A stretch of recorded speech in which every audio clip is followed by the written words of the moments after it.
All right, it is Thursday night in Tooney Town, and that can only mean one thing. It's time to get people in Hollywood a little bit mad at us. Folks, it is time for Tooney Talk TV. I am Marvin, and I am the Movie Monster, and we are coming at you live tonight from the beautiful and shining Tooney Town. Hello to all of our channel members. Hello to all of you viewing us for the first time. Hello to people who view us regularly and are not channel members. Consider becoming a member. Subscribe, hit that like button, because you know what? We've got a lot of show to go tonight. Joining us tonight, as always, folks, my co-host with the most, so much of my co-host with the most that he has got his own special intro video.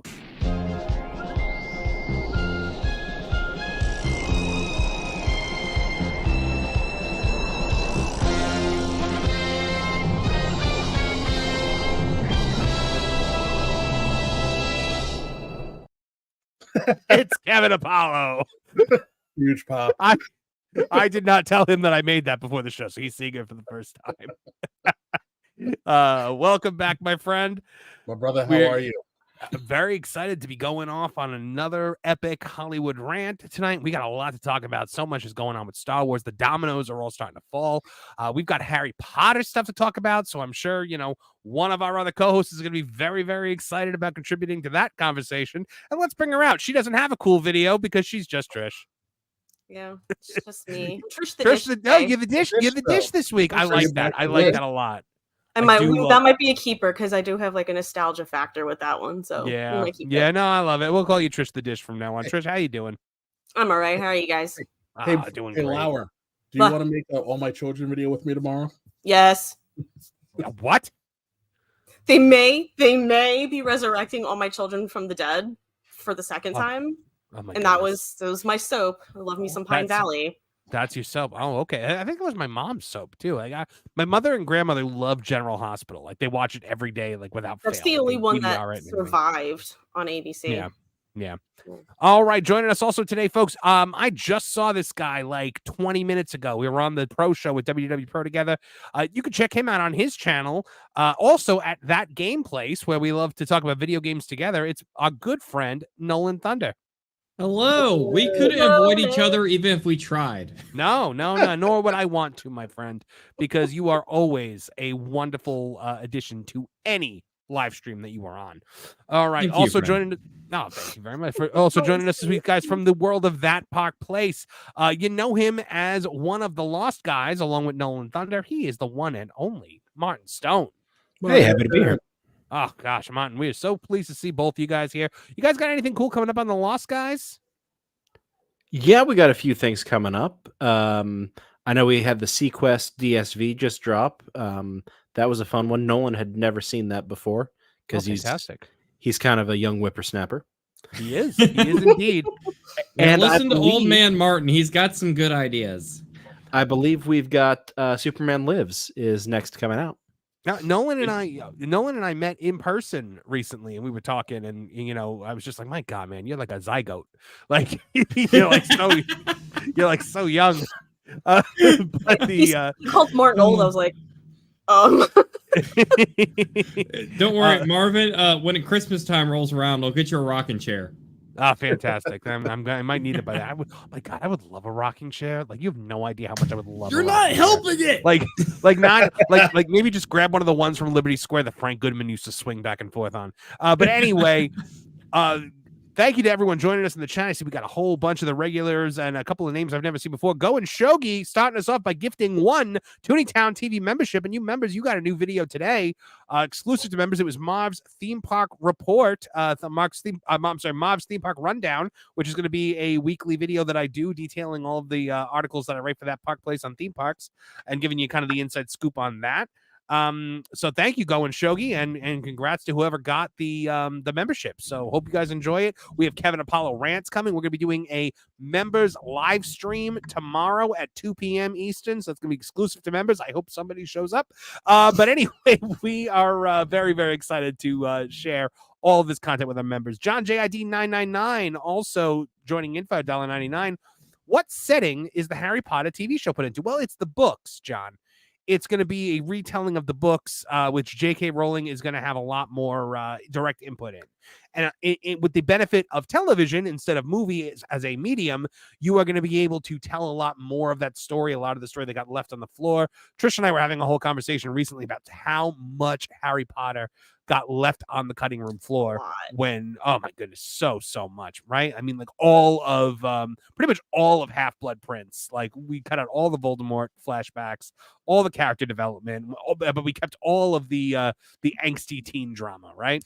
I'm pretty sure the longest book is the shortest movie somehow.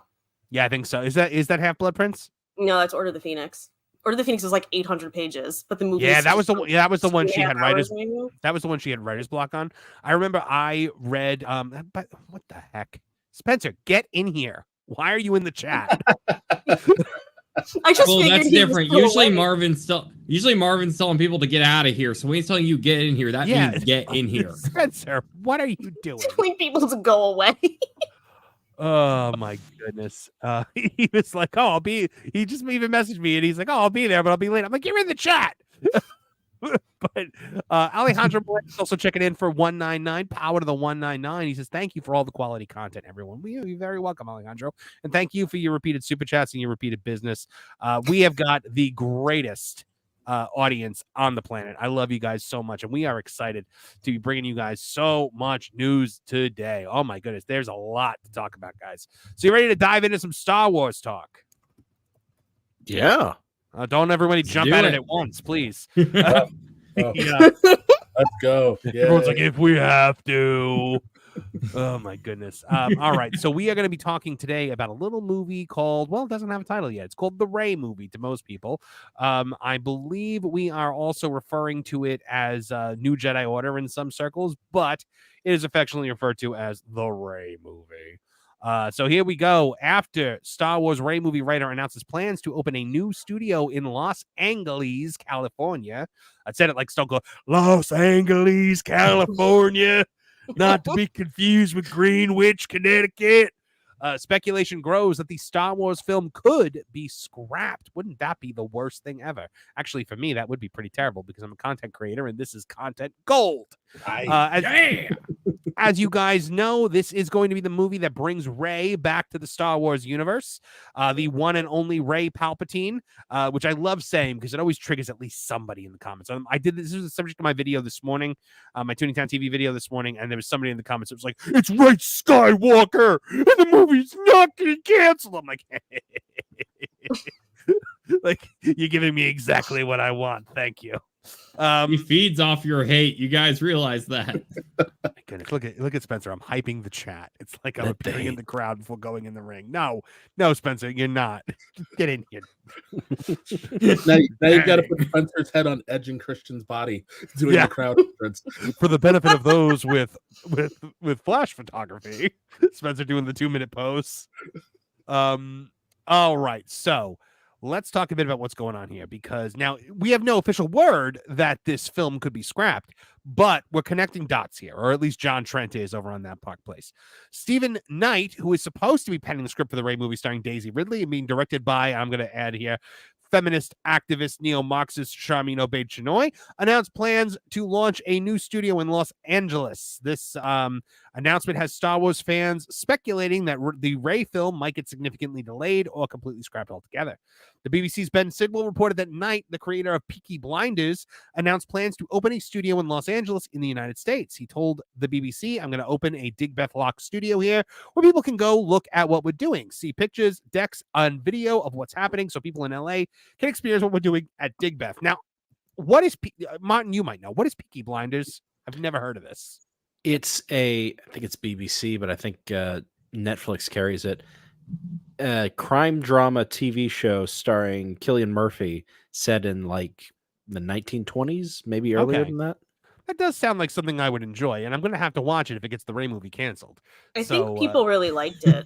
Yeah, I saw 2 episodes of it, and I really liked it. And then I didn't have Showtime anymore, so I never watched it. Oh, Showtime. Yeah. Okay.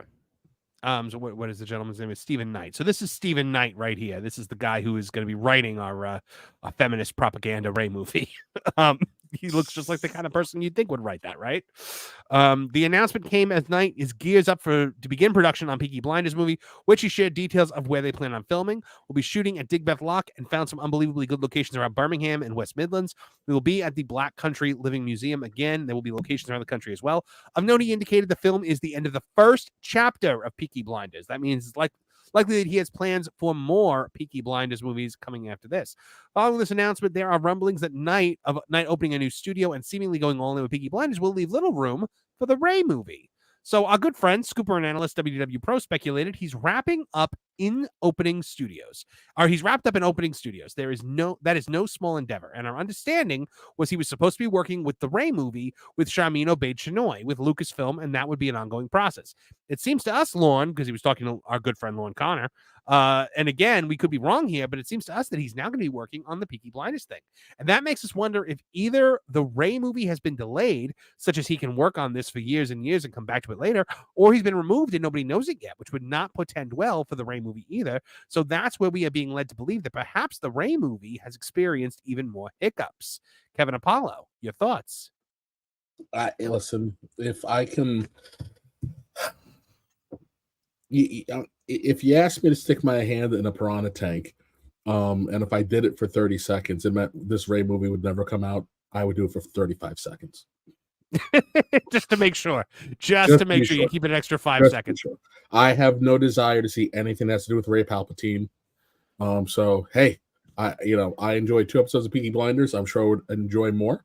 I was actually just logging into my Netflix to see if it was on Netflix so I could finish it, and then you forced me to have to talk about Star Wars, and I'm very upset. But you know what? If I was, I would be open to the idea of somebody coming in and fixing Rey.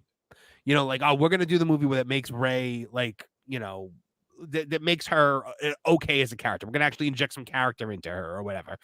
I would be okay with that, but it's clear that that's not what this is, because every word that has come out of Sharmeen Obaid-Chinoy's mouth has been, I love to make men uncomfortable. I can't wait to tell Rey's story as a female Jedi. It's just female woman. Mm-hmm. I'm going to do my best not to go on a rant here, but you all know what we're going to get. We have some lazy hacktivist who's been given a job she was not qualified for, who's going to force her myopic worldview on everybody like we haven't gotten it enough over the last 5 years. Like everybody isn't actually tired of this idiotic nonsense. And, there's no stopping these losers from failing upward. The bluer the hair, the more moronic they are, the more they get. I would say that is correct. I would say it might be an interesting take for a Rey movie is... What would that be? She finds out that she's not nearly as powerful as she seemed to be, and that all that power she was channeling was from being connected with Kylo, and she maybe finds out that the Emperor was adding power to her for his own nefarious plans, and now she's got to start from scratch and really learn what the Force is about, guided by Luke's Force Ghost. But then she wouldn't be the bestest ever. No, she wouldn't. I did say I have a good take on it, right? That completely negates the whole point of the movies being that she's the bestest ever.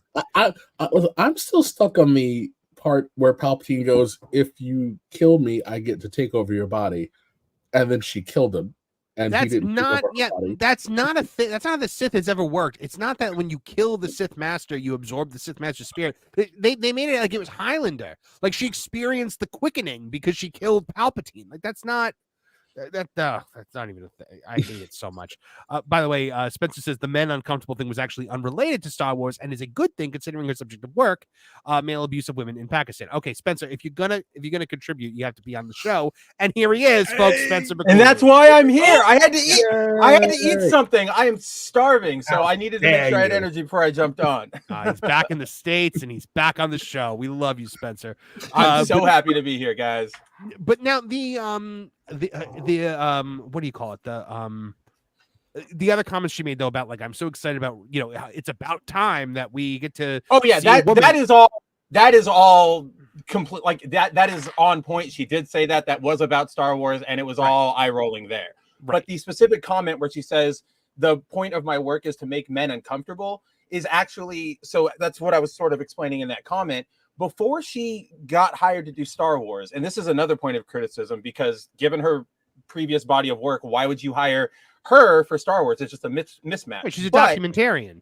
She was a documentarian, and like I said in that comment, she specifically is her subject of work is like the Sharia law, like super male-dominated abuse of women in Pakistan. So like acid burnings, honor killings, all that stuff. So when she was asked about that, that's what she was talking about. She was talking about her documentaries exposing that side of like her home culture. She's like, yes, okay. I want to make men uncomfortable because this is what's happening. So like I've talked about this with Jonas before, and we both came to the agreement like, okay, that makes sense. That in context, it works, but then all the other stuff is completely stupid. Well, yeah, it's about time that a woman dictate the story in a galaxy far, far away. Never mind the fact that Kathleen Kennedy has been dictating the everything. She was right there. I know.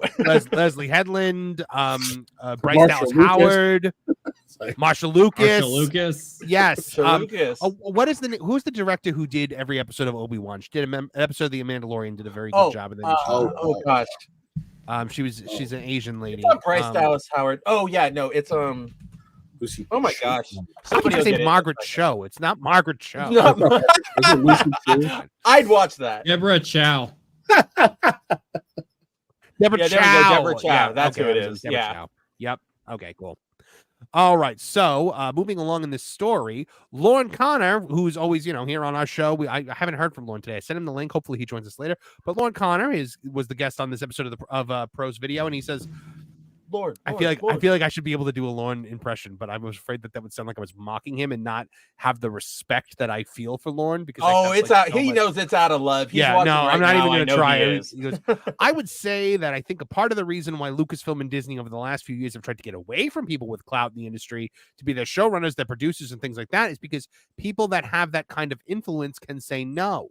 He continued, so my guess is that rather than necessarily the production being halted eventually, it wouldn't surprise me if we got something that said, oh, there were creative differences or there were conflicts because he's opening these studios. He's just too busy to do it right now, which, by the way, there is nothing that anyone should ever be too busy with to do Star Wars, even with the IP being, completely decimated. Oh, but see, that's what it is. It's the fact that, like, you are seeing a lot of big celebrities kind of passing on Marvel or Disney or Star Wars because it is not the prestige career winner that it once was, right? Right. What was it? Thunderbolts. It went through two different actors for two different actors for their century.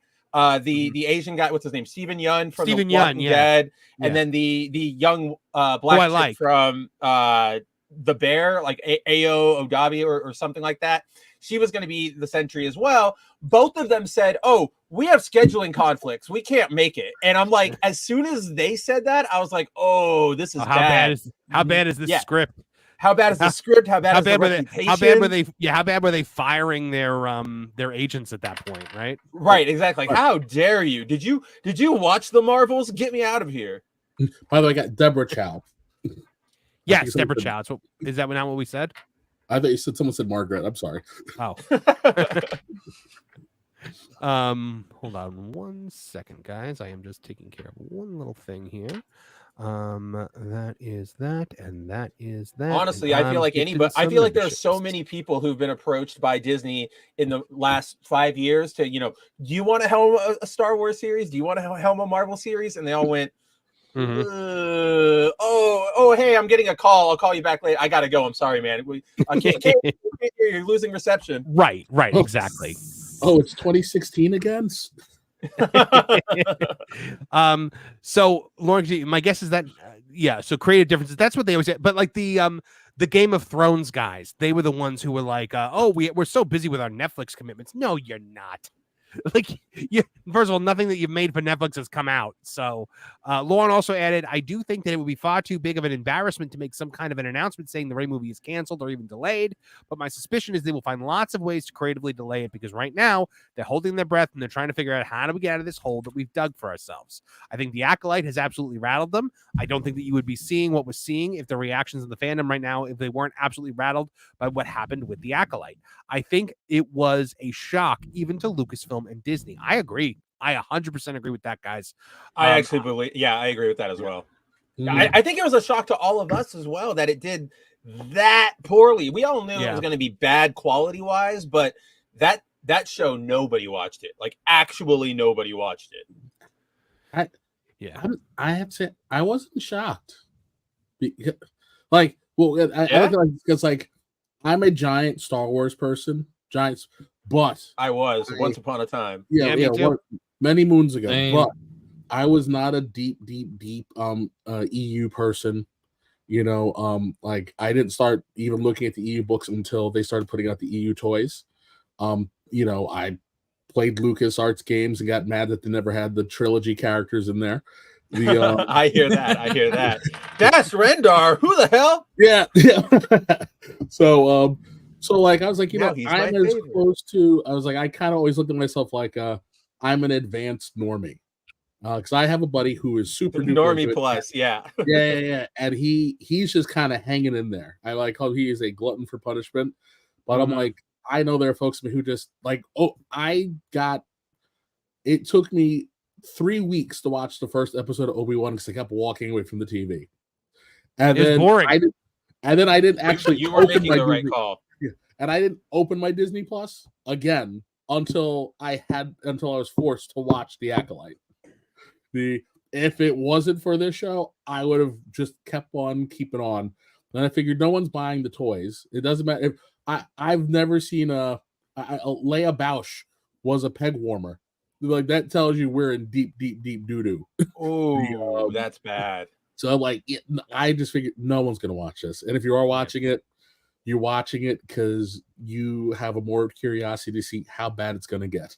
And then we got to the third episode, and everybody got what they needed, and we're like, pulled the Russell Simmons Def Comedy Jam. Thank you for coming out. The only thing I enjoyed in that entire series was the fight between Obi-Wan and Vader at the end. I liked that. It was, if you understand lightsaber combat, you see the brilliant tactics that Obi-Wan's using throughout it. The way he reverses his grip to be able to meet the kinetic energy of Vader. The way he starts fighting like Dooku at one point to throw him off. I thought that was brilliant. I thought that was really good. Whoever did the fight choreography for that was great. Everything else in that show is flaming hot garbage. So interestingly enough, there was a rumor back in January from World of Reels Jordan Rumi that the film had been delayed indefinitely. He wrote, "I've been told that Disney has delayed the film indefinitely, which is why they surprised everyone last week and decided to announce the Mandalorian and Grogu movie as the next Star Wars movie. They just don't have confidence that New Jedi Order will be happening in the near future." As for the reason why, he said, "The problems seem to reside in creative differences between the screenwriter, Stephen Knight, and Lucasfilm. I'm told that a draft had originally been written for the film, but Lucasfilm gave him so many notes that he had to start from scratch. Given this, Rumi is hearing Knight might exit the project, explaining his frustrations have grown. He's put Star Wars on the back burner and now focused on the screenplay for his Peaky Blinders movie, which is supposed to go in production. Well, that follows what we're seeing now. That definitely follows it. They also, on the Hot Mic show, Jeff Snyder alleged that Sean Levy might replace Shamin Obeid-Chinoy. I've been hearing that as well. I had also heard, Spencer, had you heard this rumor that Sean Levy was going to step in as kind of like a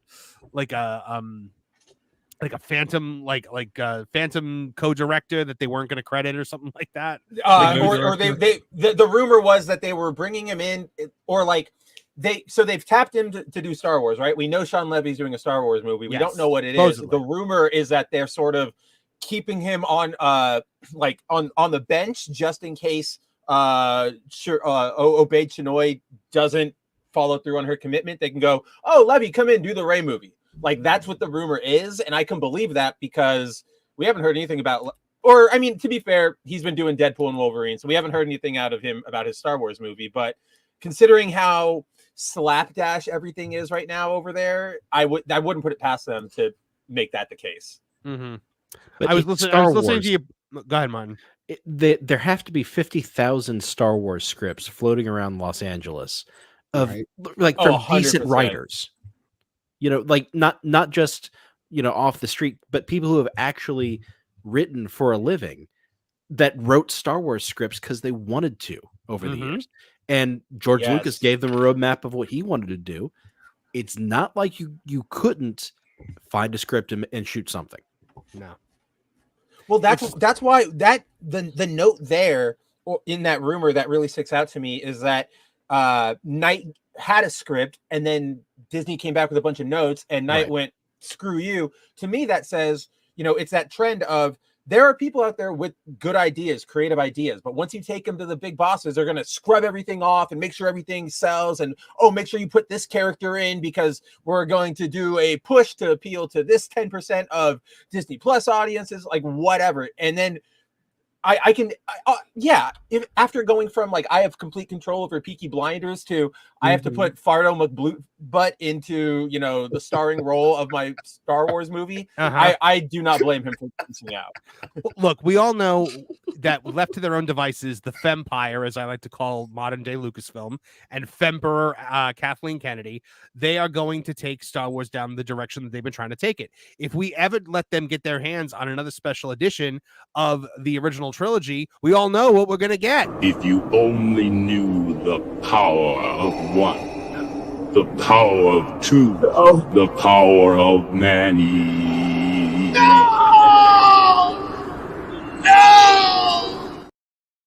I agree. Oh, you know they're gonna throw in like a scene in the deluxe Disney edition of Return of the Jedi at the very end montage when like everybody's celebrating and getting their medals or whatever. They're gonna show a scene of Rey's parents like settling on Jakku or something. You know that kind of crap is coming. I know it. No, or I think a Boba Fett fear, being like shut or like thrown up out of the Sarlacc pit. My fear is that in the Rey movie we get more of the thread. It just continues on where the Acolyte left off. We will. We know that. Like we're gonna what's her face is gonna pop. OSHA's gonna pop back up or something like that. I would be absolutely. They'll do multiverses or whatever or time travel, and then they'll have like OSHA come back, and then Carrie-Anne Moss come back, and it'll be like the end scene from Avengers Infinity or Endgame, but with all the female Jedi. She Idiots! Imbeciles! Sorry, Martin, you were saying something. Shoot the messenger, bro. I would say she is every Jedi. How'd you get that footage of my daughter? She's all the Jedi. She's all the Jedi, guys. That's it. And she's every single one of the Jedi. Good Lord, I hate it so much. All right, going back into this. He said, I'm told that Sean Levy's project does have an element. I don't know if Rey is front and center in it, but Rey is a character in Sean Levy's movie.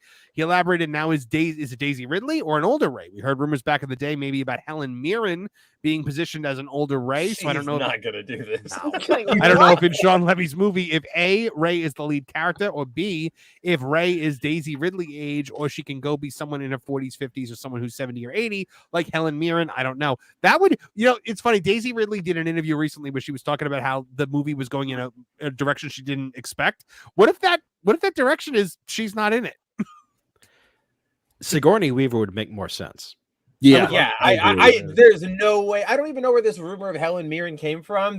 Whoever like the first person to hear that and regurgitate it, they should have known better. They should have been like, absolutely no way in hell happening. Like it was Vin Diesel. He's trying to weasel his way into a Star Wars movie. Alec Guinness did play a silly space wizard though. But that was way He did back in do the that. day before it was hyper corporatized and Disney slop, right? This is Helen Mirren, probably like one of the last 3 classy people in Hollywood. She's not stooping to this level. She can do anything. I think anyone with Dame has- in front of their name is not going to do Star Wars. She has been in 4 Fast and the Furious movies. I mean, yes, but you got to get your paycheck, right? She's setting up her kids for, I don't know. I don't even know And what her kids documentary do. now. That, which is like the best role she's done. That is so good. She'd do Harry Potter because she hosted that. I can see her tournament doing thing. that. Yeah, I can see Well, her. every- doing that. every Loved major it. British act, it was like a honor thing for every British actor to do Harry Potter. I Like, just remember her at the start of that. Yeah. I just remember at the start of that Tournament of Houses thing, like a year or 2 ago, that she was like, "I love Harry Potter. I always wanted to be in it." So she seemed like she like legitimately loved it. So I think if they offered her something, she'd be like, "Yeah, I'll take it."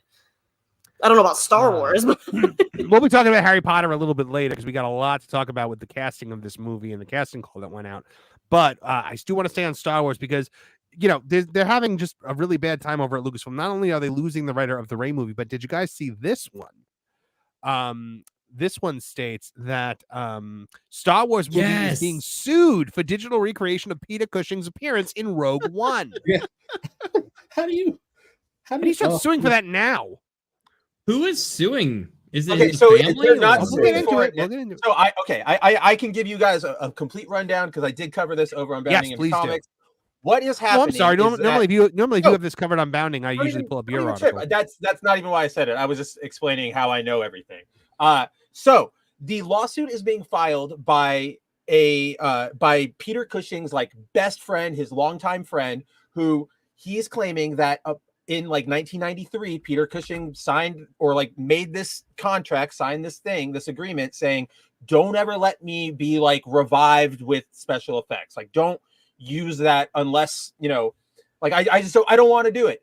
And so through a bunch of legal, dickery on Disney's part, they went ahead and used it in Rogue One. Now, when Rogue One came out, the friend filed the lawsuit. The reason you're just hearing about it now is because it just finished going through the last round of possible appeals in the UK court system. Okay. So Disney's out of options and now it is going to trial. That's why it's being reported on now. But this has been in the works since Rogue One came out. It's just legal systems take a long, long time, unfortunately. I'm sorry to Especially hear there. They don't have swift trial rights. We're like we switching do. over to Spencer's article. It's fascinating because I guess it is feasible, right? When did Cushing die? 93 or 94? 94. 94. So yeah, that would have been right around when Forrest Gump was in development or about to come out, and everybody knew what they were doing to technology to bring back all the presidents and celebrities. So I could see there being a cause for concern if this is something you were staunchly against. Oh yeah. I'm disappointed at this because I'd recently had the brilliant idea that Peter Cushing should be the next Doctor. Oh God. Well, get permission from his friend. Pay his friend enough money, and Yeah. He's not. You just got to butter up his friend. Because There's he's a already question the about Doctor. By the way, there's a question. The thing I love the most, Spencer, is in this article. When you mention without his authorization, you actually use the British spelling of authorization, and I really appreciate the authenticity of that. Yeah, exactly. You got to know your audience. Got to appeal to Yep. your audience. Yep. So according to the legal team, Cushing signed said agreement in 1993 ahead of his filming of the ultimately uncompleted TV film A Heritage of Honor. As seen in the aforementioned Star Wars film 22 years after Cushing passed away from cancer, the House of Mouse made heavy use of special effect technology to digitally revive the actor and have him reprise his iconic role as Imperial Officer Grand Moff Tarkin for a brief cameo. Of course, the quality of their end result remains a matter of fan debate. That is very true, Spencer. In their initial response to Francis's lawsuit, Disney claimed that due to both the terms of his original A New Hope contract and their assumption that the nature of the special effects used did not technically violate his request, they originally believed they did not need to receive any sort of special permission to have him appear in Rogue One. Wait, so they got permission from no one? They didn't even get permission from like his estate? Well, they That sounds like basically went. Disney.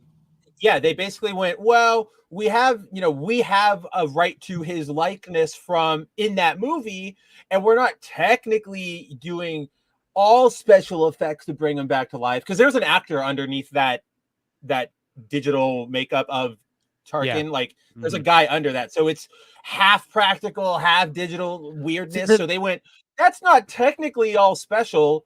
We're good. We're fine. We're using all right here. Yeah, it's bad. The thing that always got me to be okay with this kind of thing is I assumed that his family was getting a check. Right. So, and it does not look like it is. How much you guys want to bet that Disney was just like, you know what? The legal system takes several years anyways. How about we just eat the money and deal with it then? I was about to ask him, like, do you think this trial will be one that is remembered to where this is going to be a major debate point when it comes to bringing actors back from the dead, so to speak? Or is this going to be another instance of Disney pays out the money and then the corporations get to do whatever they want? I think this is going to be a huge landmark case in what we're allowed to do with AI after an actor has passed away. I think then you're going to start seeing them try to sign guys like Mark Hamill, Harrison Ford. I know they got James Earl Jones's voice rights before he passed away. That's the scariest part about his death to me. Is they're going to abuse James Earl Jones after his death. You know they are. Mm-hmm. I was like, didn't they already bully Mark Hamill and Harrison Ford into signing the "we have your likeness for the rest of time" agreements? Harrison Ford probably signed it because he was like, just go away. Just don't. Yeah, exactly. I'll sign this under the condition that you never bother me again. I only opened the door because I was waiting for a pizza. Go away. What the hell? The tragic thing I'm worried about is that I really think in the future here, it's probably going to be that actors are probably going to have like no choice when they're getting the industry. All these corporations are probably going to be like, you know what? When you sign us once, we get you forever. Too bad. And I really hope we don't see that world come about. I mean, I would assume that Mark Hamill and Harrison Ford got a lot of money to sign over their likeness, or, the condition that like after their death, like they get a check every time they use the likeness, and their descendants would also then get a check as well. But absolutely. I think that's true, but I worry though for like the new actors, because they're not going to have like any voice to them. That's why Disney keeps going after all these directors that don't have any name to them, because they know they're not going to get the pushback. Corporate greed. So they defended their use of his likeness on the grounds that they were a bona fide purchaser for value of the rights to Cushing's image. Wow. The company asserts that after learning the late actor's stipulation, they agreed to pay his estate roughly £28,000 to make sure everything was above the books. That's for Hollywood. That's a pittance. That is a pittance. For Disney, that is a pittance of a pittance. Yeah. At least however, last December, Master Francesca Kay rejected Disney's arguments, in doing so ordering that the case be sent to trial. Though the company attempted to appeal this ruling on September 9th, Judge Tom Mitchison officially stood by his colleague's ruling. Noting that he was admittedly far from persuaded that Francis's efforts would end in victory, Judge Mitchison also declared that he was not persuaded that the case is unarguable to the standard required to give summary judgment or to strike it out. In an area of developing law, it is very difficult to decide where the boundaries might lie in the absence of a full factual inquiry. As it's writing, Disney and Francis's court case has yet to receive an official trial. We are going to be covering this like it's the OJ trial, folks, because I am fascinated. Yeah, fascinated by it. Disney has so many trials coming up for so many terrible decisions. Like there's this one, there's one about gender discrimination pay, there's one about vaccine mandates. Like in the next 2 years, there's Gina's. Thank you. I can't believe I forgot that one. I knew there was one in the back of my head that I wasn't forgetting. In the next few years, we're gonna have like Disney court TV, like dedicated Disney court TV, with like Valiant Renegade having the fourth like 4 hours in the morning, and then you have Jonas the next 4, then Pro, and then Tom Connors. Who knows? But there's a lot of styles that are coming up. I want to do like with the OJ during OJ trial. I want to have a like they used to have a show called OJ Today. I want a show called Tarkin Today. You got to give it the dramatic OJ trial music. Yes. Dun, dun, dun, dun, dun. The virtual glove don't fit, then you must acquit. The glove of Vader. Oh my goodness! By the way, Kathleen Kennedy seems to be leaving the scene in a speeder bike she made. Okay. By the way, I did want to take a moment to say rest in peace, James Earl Jones. Yes. What a talent. I put out a video of my top 5 James Earl Jones moments. Apparently I should have watched Conan at least once before writing that based on all the comments. I've never seen Conan, so I've never watched it. It's just one of those movies that just kind of it just kind of slipped by me. You know what I'll watch it and I'll do a review for a members only review of it here on the channel. But it was my 5 moments were you should still go watch the video, guys. Mr. Myrtle from The Sandlot, when they meet Mr. Myrtle and he's just like the nicest guy ever, because here's the thing, I love the way he played that character, because Mr. Myrtle was not like sad or down and out or like like bitter that he went blind. He just seemed like he just had such an appreciation for the fact that he got to live the life that he got to get, and he got to be a part of baseball even up until the moment he went blind. Another one I did was was meeting Sheldon when he was on The Big Bang Theory, because he's hysterical on that episode. No, I hate The Big Bang Theory. It's a bright spot in that show. So do I. I put the disclaimer when I do that one. I'm like, look, I am not saying that The Big Bang Theory is a good show or funny. I'm saying that in this one episode, James Earl Jones made it good and funny. And making Sheldon go to Tijuana was great. Yeah. Tijuana. Bang bang. My third one was Moonlight Graham, because that's my favorite moment from Field of Dreams, when the headlights hit and he goes, "Moonlight Graham." I love that moment. But of course I also put in the "People will come, Ray. They'll hand over the money without thinking, for it is money they have and peace they lack." Like what a great, like, is it also weird that he did 2 of the most iconic baseball movies of all time? Like Field of Dreams. Weird? I wouldn't say weird, but it is awesome. It is. I mean, it's amazing. I love baseball movies, man. I like baseball movies are my favorite. Not enough of them. Oh my goodness. We had a golden age of baseball movies in the 90s. We had The Sandlot, we had Field of Dreams, we had the Rookie of the Year, we had Little Big League. Rookie. Then there, oh man. Angels in the Outfield too. Angels right? in the Outfield. Yes. Oh my goodness. Well, okay, you could just do Kevin Costner baseball movies of the 90s. I think. Because was Bull Durham 80s or was that early 90s? Oh yeah. Bull Durham was and then the Rookie was the 90s. The Rookie was the 90s. Yeah. Sorry, you broke up for a second and then came back. Oh, sorry. I was saying Bull Durham. I wasn't sure if that was 80s or 90s. But then what's the name of the one he does where he played a pitcher who was at the end of his career, reflecting on what was the name of that movie? Is it The Natural? No, not The Natural. The Natural was the 80s, they're saying. Oh, okay. I'm not sure. I don't remember. Yeah. Bull Durham was 88. By the Bull way, Durham was 88. Okay. Okay. Was Angels in the Outfield the 90s, or was that also the 80s? Am I wrong? I can look it up. I think that was the 80s and the 90s. 90s were just incredible for baseball. Because you know what? That was back when America still loved baseball. Like America has fallen out of love with baseball. But what like happened with that? Was it because of all the steroids controversies? Because everyone selling out. Everyone started to love the foosball. That's all you heard about. In the mid 90s, that strike just killed the momentum because baseball was having one of the epic seasons of all time. Before the strike. For the love of the game. That's it, for the love of the game. Thank you very much. Well, and you know what? You had a lot of like larger than life baseball heroes back in the day. You had Jeter, you had A-Rod, you had Mark McGwire, Sammy Sosa, Ken Griffey Jr. So many of these. I couldn't tell you a baseball player now.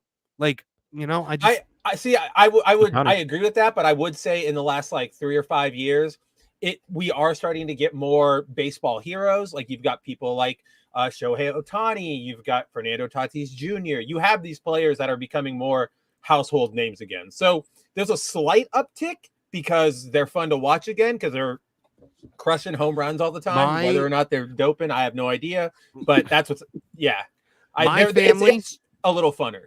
My family is the baseball family. Like my dad is the hugest baseball fan. My mother is a huge baseball fan. Like my brothers all played. I tried to play and I was terrible at it. my father tells this amazing story where we had a conversation, like probably my third or fourth year playing baseball, because I hate it so much. And he was like, look, just get through this season, and if you don't like it, you can quit. And I got like the last game of the season, I hit like a home run or something. Like I hit like the game winning hit, and like I rounded the bases, and I came in and like I scored the game winning run, and I ran up to my dad, and he's like, and he run up with his big smile, and I think to myself, my son has finally hit the point where he loves baseball. It's finally happened. And I ran right up to him. I looked him in the face with the biggest smile of my life, and I said, I quit.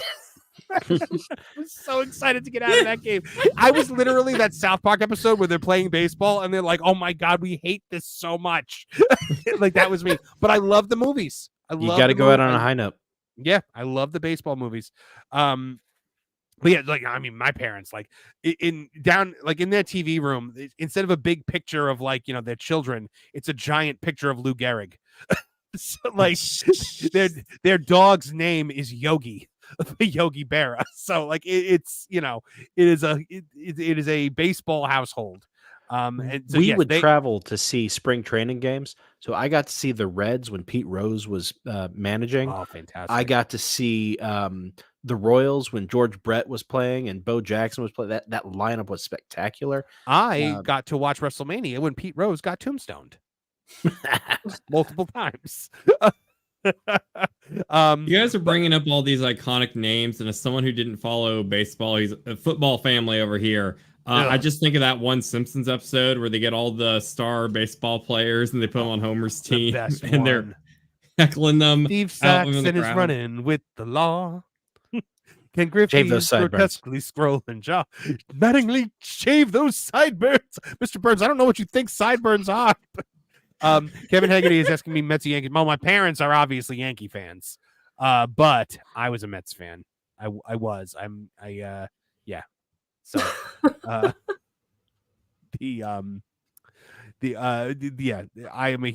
was always a Mets fan. I met a lot of the '80s Mets growing up. I had a Dwight Gooden 8x10 that was signed to Melvin instead of Marvin. It was it's a real story. Swear to God. I don't have it anymore. I don't know what happened to it, but no, I'll tell you guys the full story after the show. But yeah, it was a whole thing. But okay, moving on. By the way, it comes in threes, right? Death comes in threes. We also lost Peter Renaday, the original voice of Master Splinter from Ninja Turtles, and just today we lost Chad McQueen from Karate Kid, one of Cobra Kai's, dead at 63. So rest in peace to these legends. Oh, wow. That's really young. And my other James Earl Jones moments. Number 2 was the Nobody Messes With Your Dad scene from The Lion King, because that who doesn't love that? I'm literally editing that between the Field of Dreams clips and the Lion King clips. I'm editing this video and I'm crying. But that's such an amazing scene, the Nobody Messes With Your Dad scene. And then of course number 1 was I Am Your Father, because it's the most expertly delivered line in the history of cinema. All right, let's get to some super chats. I know we've had a couple build up. Let's see here. We've got Tyler Galensky for $10. I just saw the video with Mercedes singing, and your antidote was to use Chris Jericho. My question is, what is the antidote where Jericho and Mercedes join forces? I am thinking Mrs. Dunna, aka Stephanie McMahon. No, I actually do believe I have the antidote for that. If you would give me 1 second to look for that. It is I believe you have to cast something like this. Please, no, covered with scorpions. Covered with scorpions. No, covered with scorpions. Get them off me. What are you doing to my head? I love that clip so much. Yes, you have to cover Chris Jericho with scorpions to get him to stop. Alrighty, moving along. More super chats we got going on here. John JD 999 for 199 says, I feel this movie is happening. It's just gonna suck. Talking about the Rey movie, I concur. It is probably gonna suck. Kevin Haggerty for $2. Marv, have you ever seen or read The Expanse? I have not. What am I missing there, guys? What has anybody seen or read that? It's a sci-fi series. I've heard it's good. I haven't checked it out personally, but I've heard it's really good. Yeah. Okay. Well, no, I'll put it on my list of things to do. Tooney Town TV, aka me, gifted 5 Tooney Town TV memberships. So congratulations to the 5 of you that got them. I don't That's choose money laundering, sir. It is money. It is 100% money laundering. It's me giving a couple dollars to YouTube. But no, I don't know who gets them, but YouTube just kind of randomly assigns them out. So congrats to those who get some. Hope you guys enjoy, and hope you'll tune in tomorrow around 2:00. We're gonna try to do a members only live stream.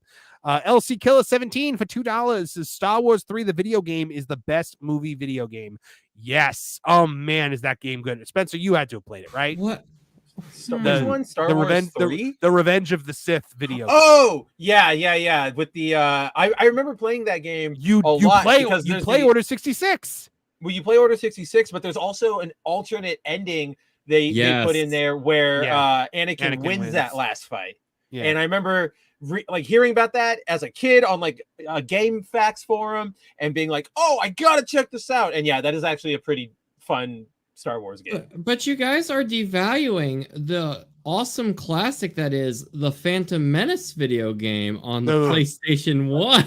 Let me tell you, I played that game to death. Yes. I honestly love that game. Its nickname is Gungan Slayer. Is that different from the one that was like, it was like Jedi Knights and you could play as Obi-Wan, Qui-Gon, Mace Windu, and Plo Koon? Yes, because in this one it was more of like, it's kind of funny the Outlaws out right now. It's kind of like it's very immersive. It's kind of like there's a part where you go to Tatooine in the game and you get to basically go Grand Theft Auto Star Wars edition, because when you're Qui-Gon, you can just go mowing down all the civilians and stuff without going evil. There's even a point where little Anakin's like, I won't help a murderer like you, and he can't continue. And it has the worst voice acting in a video game ever, but it is grade A meme material. I love that game to pieces. I used to call the Force Unleashed 2's DLC, where you got to play as Dark Star Killer. I used to call it the Ewok Slayer, the Ewok killing simulator, because all you do is hack up Ewoks for the whole thing. By the way, I'm pro Ewok. I would say I am not one of those anti Ewok. I like the joyless, but you got to play that whole thing in the Revenge of the Sith game, where you played through Order 66, where you're Anakin going through the temple and you're just killing Jedi left and right. And then you have 2 boss fights in there. You fight Sarah, and then you fight her apprentice Sindralig, which was based off of the guy who choreographed all the lightsaber fights in the prequel trilogy. That is incredible. That stuff like Nick, that is what's missing from the modern Star Wars games. Yes, it's Nick Gillard as Sindralig, and the Nick Gillard and Sindralig. There's you change the letters around for the name. What was that, Martin? Did any of you ever play the Super Nintendo trilogy of Star Wars games? Yes, and those games are hard as hell. They are. I was like, we would be remiss in not putting over just how wonderful Super Return of the Jedi is, and how frustrating escaping from the Death Star it can be. You managed to get past level 1? Super Star Wars. That's what I'm saying. Everybody knows. Insanely hard. It took me like 6 months to get out of the desert playing a scene that never happened in the movies. And then there was the torture session that was getting out of the scene. I'm like, this didn't happen in the movies. So a couple years, or like last year, my cousin didn't want it, and he gave me one of those really cheap like Chinese Fire Sticks that have like all the emulators and ROMs on it, right? And it has like the really cheap wireless controllers. So I hooked it up to my TV and I was looking through it, and I went, oh, it's got the Super Star Wars games. It's got Super Star Wars 1, Empire, and Return. I should play those. It's been years. I'm 36 or I'm 34 now. I played them when I was like 7. Let's try. This will be easy. Dude, no way. Those games suck with difficulty. Like, they're still hard to this day. I legit thought you were going to say, like, you got the game, you got the stick, and instead it was like one of those like knockoffs. It's actually like an NES game made in like Mexico. Oh hell yeah, like super Dad Plumber or whatever, and it's Mario. Yeah, Granddad. That's yes, you knew what I was talking about. Yes. I tried to play Bounty Hunter recently because when I bought my PlayStation 4, it came with The Legacy collection. Yeah, it came with like all of the games. Like it came with all the old games. So Bounty Hunter was one of them, and that game is really hard, like harder than I thought it was. It blows my mind just how hard that game is. Because when I was young, I got to the second world, and I got to the Coruscant level. That was so hard for me as a kid, and I get to it. And to this day, I still don't think I've managed to beat that boss. That game is brutal. Toughen up those 6-year-olds, I guess. Matthew James for $2 says Cushing's friend sadly got a trial of Disney Plus. That's amazing. No! Meaning he's no longer allowed to sue. No arbitration. My goodness. That is a quality super chat right there, Matthew. That was an excellent use of $2. Thank you very much. All right, moving on in our stories for today. So there's this thing that's been going on in Star Wars that I've been saying for a while. Now, Dave Filoni seems kind of out of place in the Fempire, right? Like he's just kind of this like random white male who's like, they're keeping around in the office. I have a theory that Dave Filoni is there for one reason and one reason alone. He is there to pin the atrocities of the Fempire on.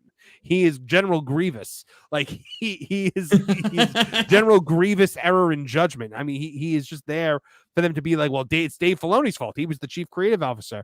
And we're starting to see the mainstream media say these things. In Game Rant's article, Dave Filoni deserves some blame for the state of Star Wars. First of all, shocked that Game Rant is actually admitting that there's a problem with the state of Star Wars. Secondly, it's no mistake that they're starting to go after Dave Filoni. Spencer, do you agree? 100%. Like when you were talking about like I have no idea, like does Filoni seem out of place? I was like, no, this is exactly why he's here. He's here to try and buy cred with the people who like Rebels and all that stuff. And then they can go, well, you didn't like it, that was on him. He's the one who's creatively in charge. I'm Kathleen Kennedy. I just say yes or no. Don't look at me, go look at him. Well, so they say Dave Filoni, chief creative officer at Lucasfilm, is key to Star Wars' recent projects. Despite his long tenure and influence, he hasn't faced criticism like Kathleen Kennedy. That's because he hasn't been chief creative officer for very long. And he faced, and you cannot say that. He does face a lot of criticism. Dave that's Filoni, a false claim. Dave Filoni got dragged for Ahsoka, rightfully, and for Mandalorian season 3, and for the Acolyte. Right, for Mando. I remember the Mando stuff. Well, remember with the Acolyte, they kept holding him up in front of Leslie Headland, being like, Dave Filoni approved all this. He approved the thread. He approved the power of many. Human shield. Yep. So then she says, as Star Wars needs a creative overhaul focusing on storytelling rather than relying on fan service. Oh, so the problem is that they're trying to appease the fans too much. That's the problem, guys. Are you surprised? I know I feel catered to. Yeah. Well, so I feel like I'm gonna play devil's advocate and push back because I don't think they mean when they say fan service, I don't read it as appealing to fans. I see that as look, it's Yoda. Do you remember Yoda? Look, it's Kai Mundi. Do you like Kai Mundi? Mm-hmm. Like that's the same thing we always complain about, right? All these movies just rely on cameos to get you in the seat to sell you, and it's like you need to have substance beyond just remember this guy, remember that lady. Yeah. All right. Yeah, no, I get it. We we are just creatively bankrupt. Yeah. It is, and that's what the key jangling. Remember Kiadi Mundi? Remember Yoda? Remember Darth Bingo. Vader? Yeah, you're absolutely right. It's key jangling in front of a baby. So they say when it comes to the Star Wars franchise, the fans have always been vocal regarding their issues with new projects. This started with the prequels. Oh, here we go, trying to tie in the hate for the current stuff to the hate for the prequels. It's very, very different hate. Just this day. These days, fans seem to blame one individual, Lucasfilm president Kathleen Kennedy. Oh, I wonder why? Because she's the one making all the decisions. She's president. Yeah. She's and also too. We do need to point out that prequel hate has subsided like 15 years ago because the younger fans love their prequels. Also, prequels, Clone Wars healed a lot of those sore wounds.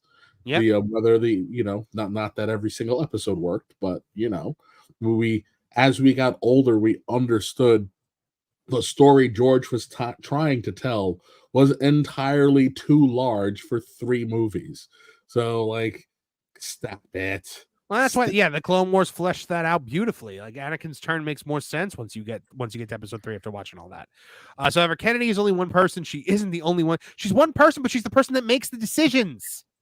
She makes all the decisions. Seriously, she's at the top. Like she's the one that said she has to greenlight everything. She's the one that said you've written a wonderful Star Wars movie. Now go make me a Leslie Headland movie or show. Dave Filoni is the chief creative officer at Lucasfilm, and yet he somehow managed to escape the same criticism. No, he gets dragged. He just got there too. Like that's what he just got there. And that's why I think this is coordinated. He's there to take the fall. So he was Georgia, I don't even want to read this whole article because I don't want to dignify it because it's just so trash. Bad. But it's the point that I'm making here is that Dave Filoni is the guy who they are going to pin all of this on. That's why and Dave, look, I used to be a believer in Filoni. I used to love Dave Filoni. After Rebels and Clone Wars, I was like, man, put this guy in charge of everything. But here's the thing. I think Dave Filoni is a weak man. I think he is a weak man who just wants to hold on to his high-paying job and is in love with the fact that he's making Star Wars, even if it's terrible Star Wars. What is hurting him the most right now is that it's fairly obvious that he cares for his characters more than actually preserving what George has done. Because now, I love Rebels. But we have to be honest. The Rebels team is the B squad compared to Han, Luke, and Leia. Oh yeah, and everything he has done thus far is to replace the A team with the B team, minus a couple of people who cost too much money to CG. Mm-hmm. And men who constantly wear hats are not to be trusted. I'm sorry to the state of Indiana. Yeah. Yep. We were just talking about baseball players. That's all they Indiana do today. That's baseball. Well, that's deserved. different. That's deserved. I think we broke Trish on that one. I just wasn't expecting it. Also, because I was staring at that hat. Found out that what's his name was Bob Iger was slandering Hoosiers. Like, gave me enough reason to hate him. Like, I'm getting sick of this. We better win Sunday. That's all I'm saying. 100%. All right, so we all agree Dave Filoni, he is the fall guy. He is the guy, being being set up to take the fall when all this happens, so that Kennedy can retire with her whatever legacy intact. But other coordinated things that I think come straight from the Fempire down are the cancellation campaign that went at Nerdrotic, Geeks and Gamers, and Ryan Kindle. Now, we talked about this last week. Since then, YouTube has put the hammer down, and they have basically said there was nothing wrong here. So let's say, did we mention the outcome of it last week? I'm trying to remember. Yeah, we did. Okay, so I wanted to point out some of the reactions that people have been giving to this because as you guys can probably guess, they didn't take it very well when YouTube said no. I think most of the Star Wars shill accounts had this reaction. I'll get you for this! You won't escape my wrath! Right? I think it was something along those lines, right, Spencer? I was going to say, I think that's a little reserved. Yeah. Hold on, we'll play the full clip there.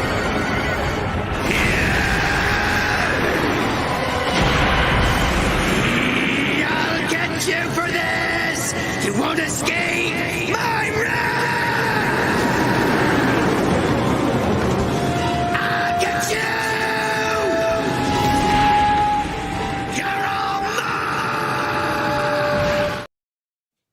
Something like that, maybe. And legend says they're still going to this day.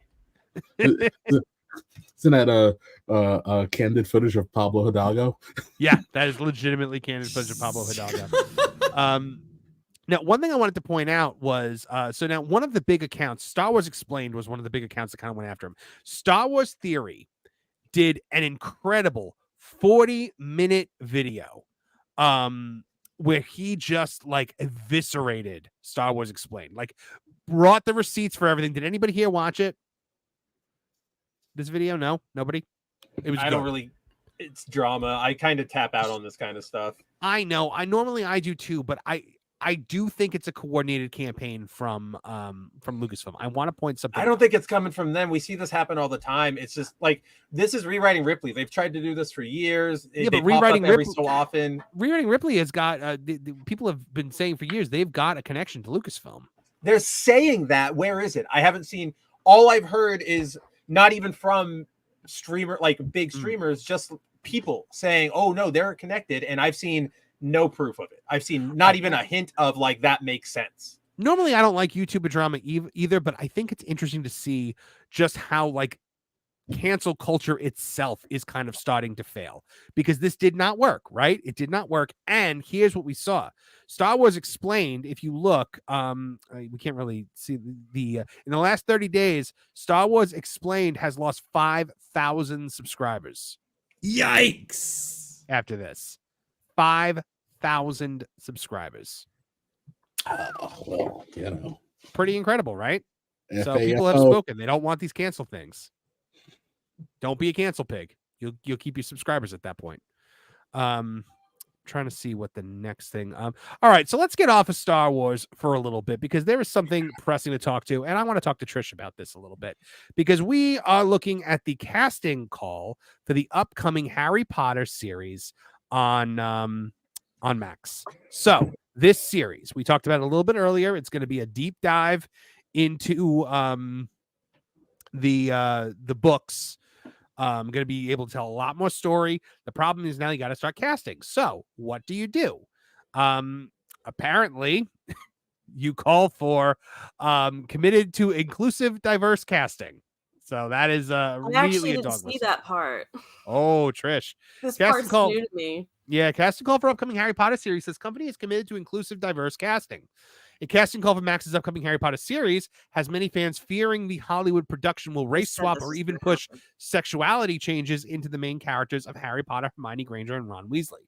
The casting call posted on Cast's talent website reveals the production is looking for children who will be between the ages of 9 and 11 on April 2025, and who are residents in the United Kingdom or Ireland. Once again, JK is making that she's not allowing Americans with British accents. She wants all residents of UK and Ireland.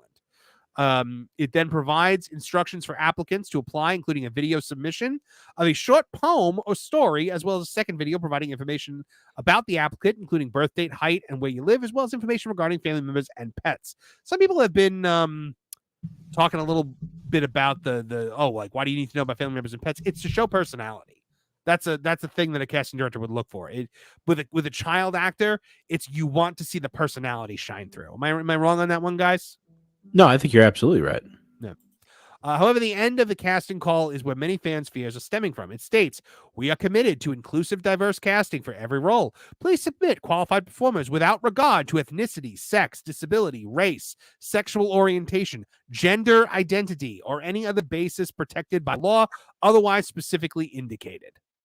So we're asking for it's in a blog post on the official Wizarding World website covering the casting call. It does try to blunt fears, revealing the show will serve as a faithful adaptation of J.K. Rowling's Harry Potter book. However, this does not appear to be working. Pop culture analyst and commentator Gary Buechler, aka Nerdrotic, predicted that the character of Hermione will be diversified, given the character was race replaced in the Harry Potter and the Cursed Child stage play with actress. I'm not even going to attempt to say that name. So I agree with Gary here. My guess is you are definitely getting Black Hermione. Getting 110%, you're getting Black Hermione, because 100%. She before they turned on her, every chance she got to virtue signal, she leapt at it like it was an Olympic sport. It was like it was her. She was General Zod. It was the sole purpose for which she was born. Yeah. She said it. She wanted it. We're gonna get it. And this is what it is. But a lot of the other stuff, I'm sure it's just the BBC's nonsense language. She is not going to bend on anything she doesn't want to bend or hasn't already bent on Twitter. That's the thing. She keeps such a strong hand on the wheel when it comes to the Harry Potter franchise. I mean, like, there was apparently an issue at Halloween Hornets a few years ago because of the lighting that was used outside of Diagon Alley. I mean, she is 100% protective of the brand. But now I'm going to say, why would you even attempt to pander to the wokies for this one? Because you're not going to get them. We learned it with Harry Potter with the Hogwarts Legacy game, which she wasn't even involved in. They gave you a trans character. They made Hogwarts an ethnic rainbow, which apparently once Dumbledore becomes headmaster, he gets a lot more selective about who's brought into Hogwarts. But the aka Dumbledore is racist, folks. Adolf Dumbledore. Yeah, you but you also get you can make your character trans. Why have you shaved your beard? What is that weird little thing under your nose? You can make your character trans in that game, and they didn't care. They didn't care at all. Have you been watching Charlie Chaplin again, sir? Oh no. Oh no. Now, where I think the diversity is going to hit the hard, like I don't think you're not going to get Black Harry. You're not going to get. They're not, despite the fact that gingers are always the ones that get replaced. I don't think the Weasleys are going to end up being a black family or anything like that. I think I would love it if it was just CG Zendaya, just male Zendaya, female Zendaya, short Zendaya, fat, tall Zendaya. They're all just Zendayas. Could we just make Eddie Murphy the entire Weasley family? Like, do like a clumps thing? No, it must be Zendayas. It must be Zendayas. Army of Zendayas. There goes your ring light. I didn't even think about it, but yeah, there's no way they're making the Weasleys anything but white people because they've got a whole bunch of kids and they're poor. Yeah, that's true. Somebody was saying like, oh, like a black lesbian Voldemort. I said, no, Voldemort is the villain of this show. He's 100% a white man. He will have the mustache this time. Yes. So now here's my question though, because the casting for the kids, I think you're gonna have a difficult time replacing Hermione. I think Emma Watson it's gonna be a difficult one because she was so perfect in the role. I don't think Daniel Radcliffe and Rupert Grint, while they were fine, I don't think they were iconic performances. The one that you are gonna have the hardest time replacing, Snape and McGonagall. How do you replace Alan Rickman? How? Trish? Trish, if you're casting this, what do you do to differentiate a new Snape from Alan Rickman? Well, they should make him younger, like in the books, and that would give them more of that leeway because he's supposed to be younger anyway. Mm-hmm. So, that will differentiate it a little bit too. I mean, I see people say Adam Driver, and I get it. No, obviously it's not going to be him. She won't take an American. But I do think that it's more the right age range because Snape is like 37 or 38 when he dies. Right. So, he's supposed to be like 30 when it starts. I see your Adam Driver. I raise you Matt Smith. What about Noel Fielding? I'll just like that one. I just like Noel Fielding, so part of me is like, yes. But I don't know if I actually see it, but I'd be open to it because I like him. I'm calling it right now. A former doctor will be in this show. And I think it's going to be Matt Smith. I think Matt Smith as Snape makes sense. It's honestly the one that I've had the hardest time because I think with the kids, you go with people that are new. Yeah. You could also do David Tennant. I think David Tennant would also. It depends on how you look at him being in a movie. Well, yeah, I know he's Body Crouch, but yeah. Don't you think they'd rather use Matt Smith for Remus? Lupin? I could see David Tennant being Lupin. Playing kind of like the, somebody said, Going Shogi in the chat for 199 says Peter Capaldi for Dumbledore. That would be something. Just complete the chain. Jared Harris. The entire Hogwarts faculty are all former doctors. Also, I think it's gonna be hard. I think it's gonna be hard to replace Hagrid too. Oh, yeah, definitely. Yeah, that was gonna be a little hard. I didn't think of that. When you have your Hogwarts faculty, I mean, this was British. This is British acting royalty, right? How are you supposed to replace all of that? It's gonna be a nightmare. They could make Helen Mirren McGonagall. Oh, I would like to see Helen Mirren as McGonagall. Actually, I would love that. To bring it full circle. Yeah. But we just put Helen Mirren in everything now. Just find a role for her and everything. Yeah. What's the name of the sidekick from Shaun of the Dead and Hot Fuzz and World's End? Yeah. Oh, that fat guy. Yeah. That's that guy. Yeah. How about him for Hagrid? No, not you, Martin. I'm sorry. I was reading the chat. I'm sorry. just saw someone say Jack Black. No. No, Jack. There will not be. There will not be anyone in this show that is an American. I'm telling you that right now. I don't even care about American. It's just not Jack Black. Sorry. No, thank you. When I was reading the books, the only character who seemed like an American to me was Luna, because I'd known so many hippie chicks like that. Uh-huh. Actually, I think Luna's going to be a hard one for them to do. Believe it or not. I think so too. I think that's going to be a hard one for them because I feel you can't top what's her was so name. good. Yeah, she was so good at it. Yeah. By the way, I just glanced at the chat real quick. J-Man the Dual Blade. How about Ian McKellen as Dumbledore? You can't make Ian McKellen Dumbledore. He's already Magneto and Gandalf. If you do that, he'll be able to raise a geek army and take over the world. We made this joke when the original Dumbledore died after Chamber of Secrets. Everybody was like, "How about Ian McKellen?" We're like, "You can't do that. He'd have too many." Action must be taken. Somebody's mentioning Patrick Stewart. I could see. I don't know, man. I don't know. I think also you have to remember. I don't think they're going to go very old. I think Dumbledore is going to be a younger person in age makeup because they don't want to run into the same problem. Remember, this is going to be at least 7 seasons long, 7 years. You got to make sure that the person you cast is still going to be there. Not see, I hate to admit it, Patrick Stewart, he's pretty up there. He is. Yeah. So is Ian McKellen. Martin, what were you saying? That's actually why I said Jared Harris. He's not that old. He's Richard Harris's son, and he could bring a little bit of menace to Dumbledore that was lacking in the movies. Mm-hmm. I remember you mentioning him being Richard Harris's son, and I'm the type of person that's like, I love stuff like that. So go for it. I do too. Yeah. What about what was his name? He played Alfred in Gotham. Sean Pertwee. Sean Pertwee. He'd be fantastic as anything. You could put him in anything. He'd be a great Gilderoy Lockhart, I think. Also, that would probably be a little bit younger for Gilderoy Lockhart. Don't forget Lockhart needs to be younger. Lockhart. Kenneth Branagh falls in that. You got Alan Rickman. You got Gary Oldman. So I get it, but yeah, he was supposed to be like a young. It would have made no sense. Like Hermione swoons over him in that book. So it makes no sense for him to be Kenneth Branagh age. Hugh Grant. Oh my god. Trish, what do you think are things in the show that like things that were skipped out on in the books that they can now put into the show for the first time that people have never seen? Like things like Voldemort's backstory. Voldemort's backstory.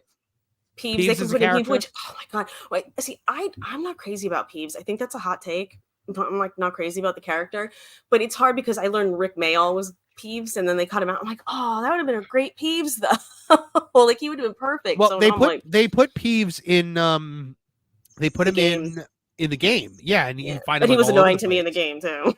Yeah, I'm not a fan of the game, but I mean he's supposed to be annoying, so I get it. What about Spew? The house elves. Yeah. The whole they could put Spew in there. I'm biased, but they could actually put a lot more of Harry's relationship with Sirius. They completely cut that out of Goblet of Fire. And Sirius is all over that book. Yeah. And it really shows a couple things. It shows that he wasn't just like this immature, like he was just this, he tried to give Harry good advice. And he put himself in a lot of danger to try to protect Harry. And they cut all of that out. I was like, that's a big mistake, because in the next movie, they do a decent job with the one movie, but if they would have had that whole other story to build how close they are, it would have packed an even bigger punch. And they cut out how Sirius has lost his mind a little bit and is not entirely sure that Harry's not James.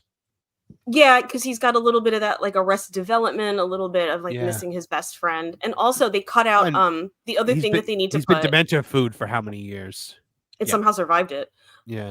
The other thing they absolutely need to put is in Azkaban, Prisoner of Azkaban. They need to show how Remus and Sirius know each other, how they made the map, how they were friends with James, what their Patronuses were. Like Harry's in the forest and he goes, "It's my dad."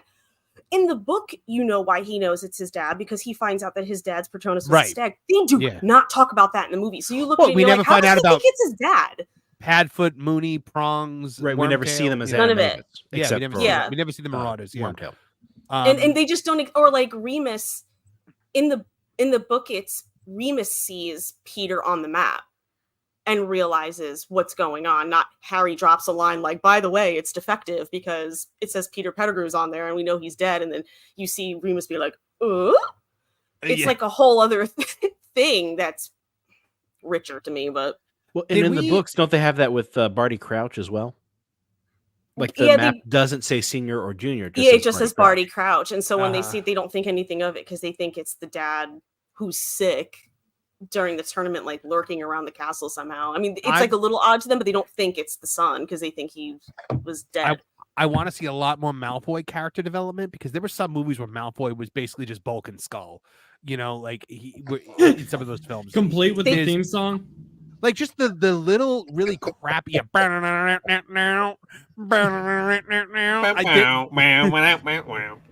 were there's a lot of like really heinous things that Malfoy does throughout. It's like Snape.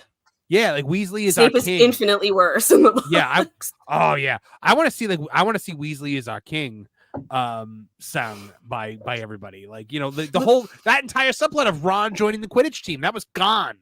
Yeah, that was completely cut out. Was it in the book? Wait, was that in the movie where Ron joins the Quidditch team? There's like a little bit of it. Or there's like they put the little part about he thinks Harry put Felix Felicis in his drink so he won't screw up. There's like a little bit of that in there, but it's the movie skip his first year on the team and just pretend like the second year when he has to try out again is his first year? I think so. I remember there being like a little, which is not my favorite part of Harry Potter, so it's like kind of blends together. It's just so boring. It's in every book. I'm like, I don't care.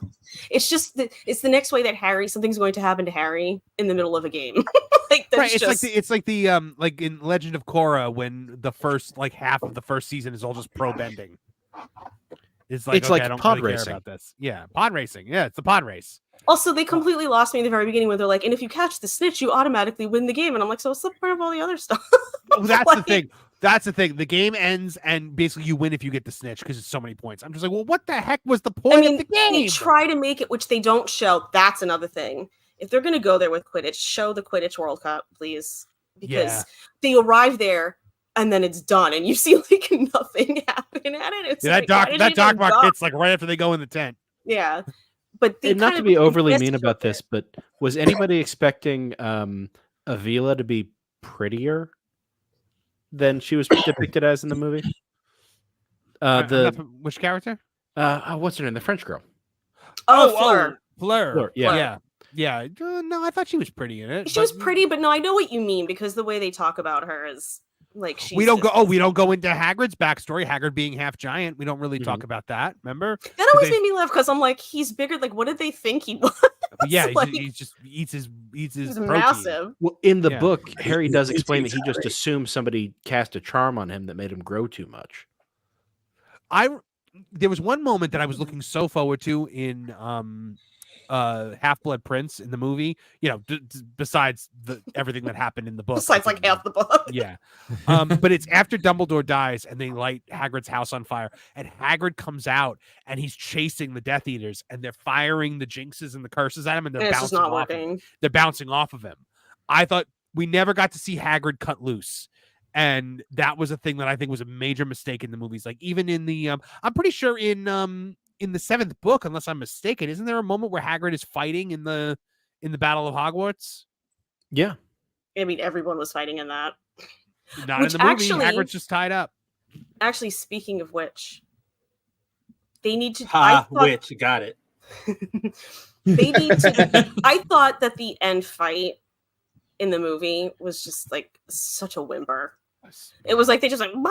And it was like over and I'm like, that's it. I mean, they made Voldemort and Harry's duel a lot more than it was in the book because look, at the end of the day, I say this all the time: Voldemort is the worst villain that's ever lived because it's like, to put it in wrestling terms, let's say that I have a finishing maneuver that I do this DDT that knocks everybody out, but Kevin Apollo, you have got the ultimate reversal for that move, and every time I try to hit you with that move, you reverse out of it and you knock me out and I lose a match. But I'm insistent that this will work because it works on everyone. That's Voldemort with the killing curse on Harry Potter. He hits him with it. We used to say it was they were playing rock, paper, scissors, and he's going to throw rock every single time. Every time. And Harry just keeps throwing paper. Like it is To be- like I always pictured Lucius Malfoy like having a conversation, like trying to be like really like shy, be like, my lord, you can make a giant snake out of fire. Why don't we use that to kill the boy? No! This will work! It works on everyone else! Isn't it decent of Voldemort to wait until after finals to try to kill Harry most of the time? Yeah, every year. Every year it's Considerate like, of him. And education is fundamental. Well, think about it. He's been through it, so he knows what it's like. He's like, oh, he doesn't need that stress on him. I'm evil, I'm not a monster. I see a comment on the side about Ginny and Harry's friendship, and yes, they need to do that a lot better. With no offense to either of the actors from the movies, but that was just like negative chemistry. There was just nothing, and they completely just neuter Ginny's personality because she's got so much personality in the book. Ginny was a non-character. Kind of to do this. Yeah, and in the book, she's like sassy and really pretty, and all the guys like her and all this stuff, and like she knows how to hang, and she makes like a lot of jokes, and she grew up with like 6 brothers, you know what I mean? Yeah, I was gonna say in the book she's definitely the only daughter of a bunch of brothers. Yeah. And so like they completely, and then when they get to it in the movies, you're like Shoelace, like who cares? Like I'm not which is why people turn around and say the thing about Harry and Hermione should be together. They absolutely should not be together. No, it's okay for boys and girls to be friends and nothing more. Yes. And but that's why they say that, because if they would have done Ginny right, you wouldn't 100%. Be looking at Hermione. Also, I want to see Lucius Malfoy and Arthur Weasley actually get into a physical fight in Flourish and Blots in the second book, because that's what actually happens. They actually get into a physical fight in the books. They don't just have like this little stare down with Jason Isaacs says his great sneer and all that. Like they actually physically fight. You know, on my Audible, I've been working through a fantasy series that I really enjoy, but I think next I'm gonna have to go through the Harry Potter books again, because I haven't read them since the first time I read them when I was a kid. Yeah. So I can almost guarantee you will have forgotten the actual ending of the last book, because the movie is so radically different. It's so different. And it's honestly, it's a lot. I read this the other day. How does Voldemort die at the end of that book? Well, Harry, there's a duel, like circling each other, mm-hmm. and Harry's saying stuff to him like, "I know stuff you don't know. Do you want to like cut this out because you're going to do this and it's a mistake and you're going to shoot this same curse at me because the curse that didn't work 15 minutes ago when you shot it at me in the woods. So why don't you just shoot me with it again and let's get over with it?" Because he knew the whole thing about the wand, and he knew Voldemort didn't know about the wand, and so he's trying to be like, and he's basically like, "Don't you understand like what you're doing?" And like, you never. I think he even says to him, "You never learn." And he's like, "Well, I guess we're gonna have to wait and see." Even though like Harry's like, "I know how this is gonna end, bro," and then of course it ends that way because. Yeah, and Voldemort's saying things like, "Oh, is it the love thing?" Because oh, is it love?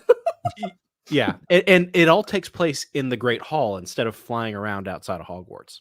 Yeah. It's a lot more everybody's there. Everybody's there listening to it, and then they don't actually fight though. They don't actually fight. They just kind of like he grabs his face and turns into smoke, and they no, they don't. I mean, in the book, they don't actually fight. They just kind of circle each other. It's a war of words, and then they kiss. Like I understood the reasoning with the movie where they were like, we got to make this a little bit more epic. We'll have them flying around the castle. We'll have Voldemort. I didn't think it was epic. I didn't think it was epic at all. I thought it ended on a whimper because they shot one thing at each other, which is how it goes in the book. But the book has all of that building to what Harry knows is going to happen, and in the movie it just sort of happens, and you're just like, all right. Like, I do love in the book though when he's like, "That one failed you. It will always fail you," and Voldemort just backhands him in the face. I don't even know. I don't think in the movie they have Harry tell Voldemort about Snape. No. He tells him in the book. He says in the book, like, you thought in the movie Snape was yours, but you lost him when you killed my mom. He says, and that's not even in it. He says something about Snape to him in the final fight because I remember he goes, "I killed Snape." Yeah, just about killing because he thinks Snape was the one who was the master of the Elder Wand. He says nothing about Lily and how Snape was a double agent the entire time. Okay, and doesn't which seems like a big detail. Yeah, doesn't the book go into a little bit of detail about how Voldemort made the assumption that defeating the other wizard meant killing, and that's one of the mistakes he made. Because he didn't know the second half of the Well, no, prophecy, I mean I don't think. the way the provenance of the Elder Wand changes hands is by defeating the other wizard. Yeah. He just took you it as can be defeated. But you can be defeated without being killed. Yeah, and And he was very literal about it. Yeah, Harry was the master of the Elder Wand because of Malfoy. He defeated Draco. He beat Malfoy, but Malfoy didn't have the Elder Wand. It was just that the Elder Wand, I guess, it was so confusing and convoluted. I did not like it. No, it's so simple. Let me explain it. No, that's honestly, it's like once you know though, it is. It's just a little convoluted until you know what I mean. But basically, Draco disarms Dumbledore. Yeah, I get that concept, but it was like, and then it gets buried. That's why Draco, and Draco doesn't know anything about that wand. He has no idea what that wand is. Well, he had to explain all about wizarding lore for all of us. Is our good friend a hangry table? So, okay, there is this concept called the Force, and it has the light side and the dark side. No, you're talking about witches. We're talking about wizards. The thread, then. Hangry, are you a Harry Potter guy at all? You know what? I am not. I watched. My wife is, and she's like tried to get me to watch the movies. I watched the first one, I think about 3 or 4 times, and I've never gotten past that one. The first 2 are like very kind of colorful and a little bit more upbeat, and then this just gets progressively darker as it goes on. Ooh, like even in how it's colored, it gets just more and more grim. It's not even progressively; it's just drastically darker. It really does. It goes like the third movie, boom, it's dark. Just look at the Warner Brothers logo; you'll see. We get a new in the third movie. We get a new Dumbledore and a new color scheme, and everything in Hogwarts looked different. I want to call out Kendrick Lamar because he actually made the witches, the Acolyte connection between, I think the Acolyte could very well be the missing link between Harry Potter and Star Wars. The that power could be of it. one, Maybe the power of Hogwarts. No, I got nothing. I think that goes like something like If you only knew the power of one. The power of two, the power of many. No!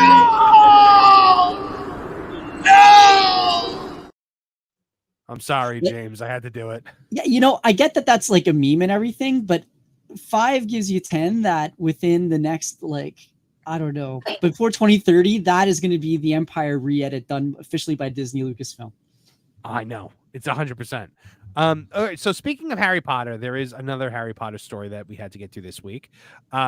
There is we've been hearing a lot about Warner Brothers Games is not doing so great. And we're not a gaming channel, obviously, but we do have to talk about gaming occasionally. Normally we leave gaming stuff up to that game place where you can catch Nolan and I pretty much every day.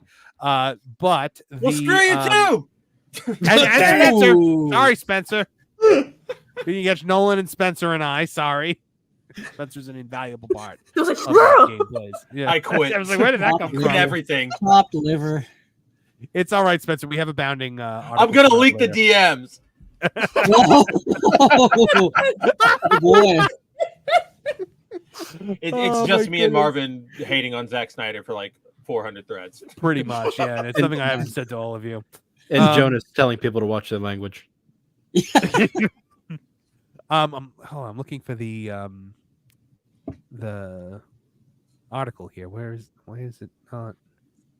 While you're looking for that, I will say that all anyone wants for Harry Potter is for to be faithful to the books, and so anything they deviate from that is going to annoy everybody. And that's my end comment on that.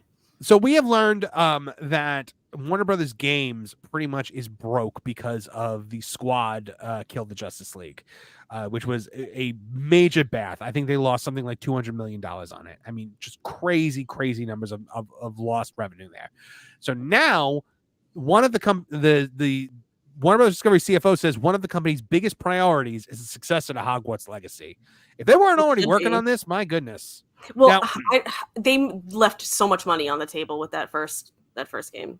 In what they way? could have added so much DLC to it that people would immediately bought. Well, they're coming out with a Quidditch game soon. Like it's just Quidditch, and I'm like, that could have totally just been a mini game in Hogwarts Legacy. Is that like a Harry Potter version of Pod Racer? I guess, yeah. I don't think it's the first Quidditch video game. Spencer, am I wrong on that? Have there been other ones? I feel like there was one for like the GameCube or PlayStation 2. I'm not the biggest Harry Potter person, so I never played it, but I feel like I can see the cover art like in my mind. Right.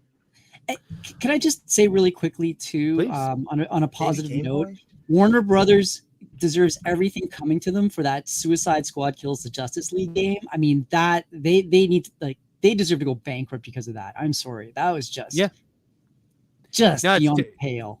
It is a terrible game. It's the game that kicked off the destruction of AAA gaming in general, I believe, because that's where we all learned about Sweet Baby Inc. for the first time. That's where what Gamergate 2 quote unquote started, and that is now why you're seeing people boycotting all these games. But speaking of things that were boycotted, Hogwarts Legacy and the boycott meant absolutely nothing. It was but this game was completely left out of the Game Awards. Like Tokyo, like which was bogus. So bogus. It should have been Game of the Year. So during appearance at Bank of America's 2024 Media Communications and Entertainment Conference, Variety reported that Weinfels, the CFO, said, obviously the successor to Hogwarts Legacy is one of the biggest priorities in a couple of years down the road. He added, so there is certainly a significant growth contribution from that games business in our strategic outline here. The game was a huge success, selling over 22 million copies in just 2023 alone. At the beginning of January, Warner Brothers Interactive Entertainment president David Haddad praised, but it's not just the units sold I'm so proud of, it's that it delighted the fans so much. Well, not all the fans, because, there were a lot of people that, had a lot of reactions to it. But you know what? Warner Brothers, to their credit, looked at all those people and they said, shut the hell up. I'm loving all my clips tonight. He added, it brought Harry Potter to life in a new way for gamers where they could be themselves in this world, in this story, and that's what the team at Avalanche set it to do when they were developing the game, and I think that is really why it resonated so well and remains the best-selling game of the year in the entire industry worldwide, yet was not nominated for a single game award. That's the position that typically is held by one of these incumbent sequel games, and we're so proud that we've been able to break the top ranks. Now, it not being in the Game Awards, it's not shocking. The Game Awards literally has an award that is Wokest Game of the Year, and to be celebrated. Like, have you guys noticed that? Spencer, have you noticed that? What was the last I have no idea what you're talking about. When was the last time I watched the Game Awards? I watch the Game Awards every year. There's some fun. Yeah, why? There are some fun moments. Typically I watch the Game Awards for trailers. So. Yeah, but then don't you love the part in the Game Awards where they also have really cool awards, but they just speed fire through them in like 2 minutes before the show? Yeah, like best sports game gets like rapid fire through, but Wokest Game of the Year gets like a full acceptance speech. All award shows are like that. You get to the Oscars and they're like, wrap it up, Best Picture. We gotta get off the air. No, like last year, the best was Christopher Judge, who played Kratos. He won Best Performance, and he got this was 2 years ago. He got the award from Al Pacino himself, and Christopher Judge proceeded to talk for like 20 minutes, and they kept trying to get him off stage, and he wouldn't leave. And the funniest part about that was, do you remember how they were doing like a PS4 or 5 giveaway? And it was like, if the show goes for so long, they have to give like PS5s out every 10 minutes or something. And his speech just kept going on and on. There has to be like someone on the staff that's like, we're out of the budget, man. Get him off the stage. Just get the cane. Yes. I got a great axe.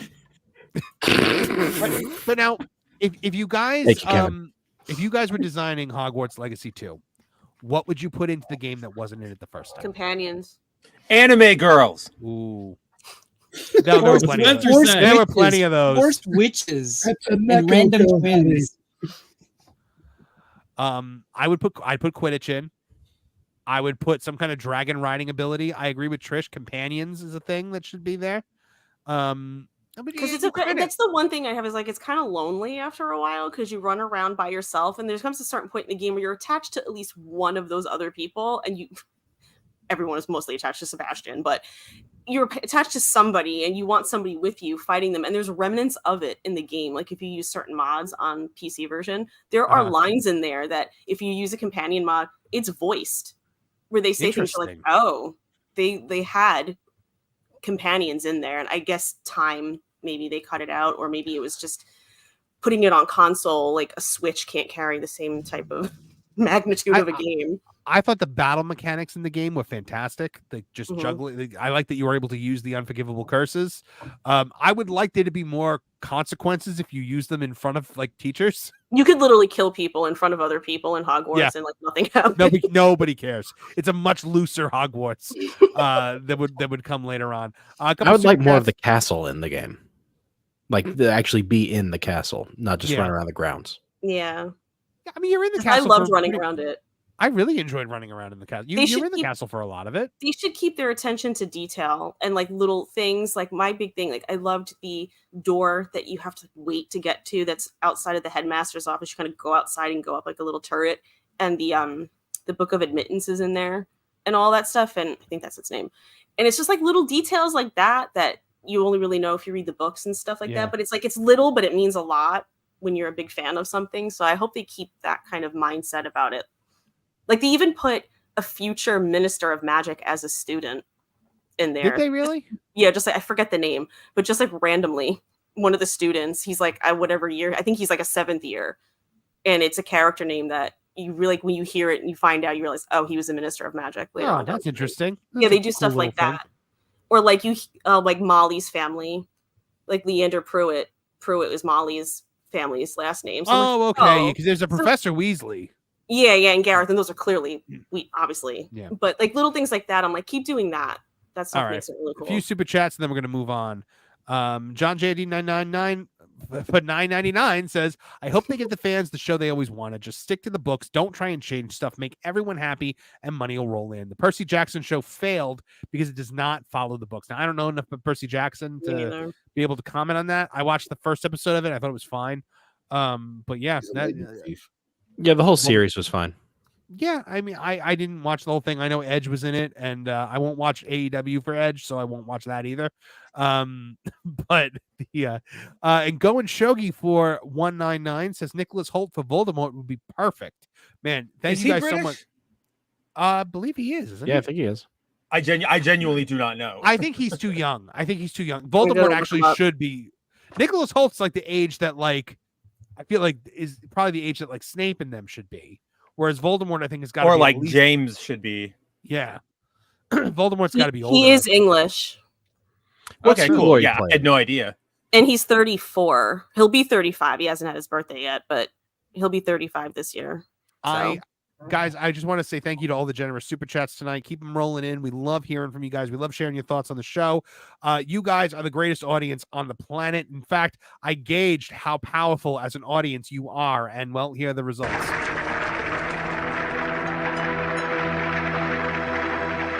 Vegeta, what does the scouter say about his power level? It's over 9,000! What, 9,000? There's no way that can be right.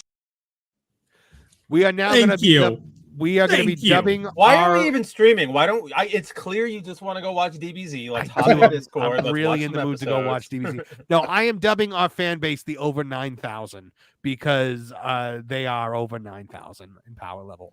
Dub them the Tooney troops. Oh, there you go. I'm a fan of alliteration. Right. All right, we got another article, and Spencer, I might need your help on this one because it's an article written by you. Yeah. Boo!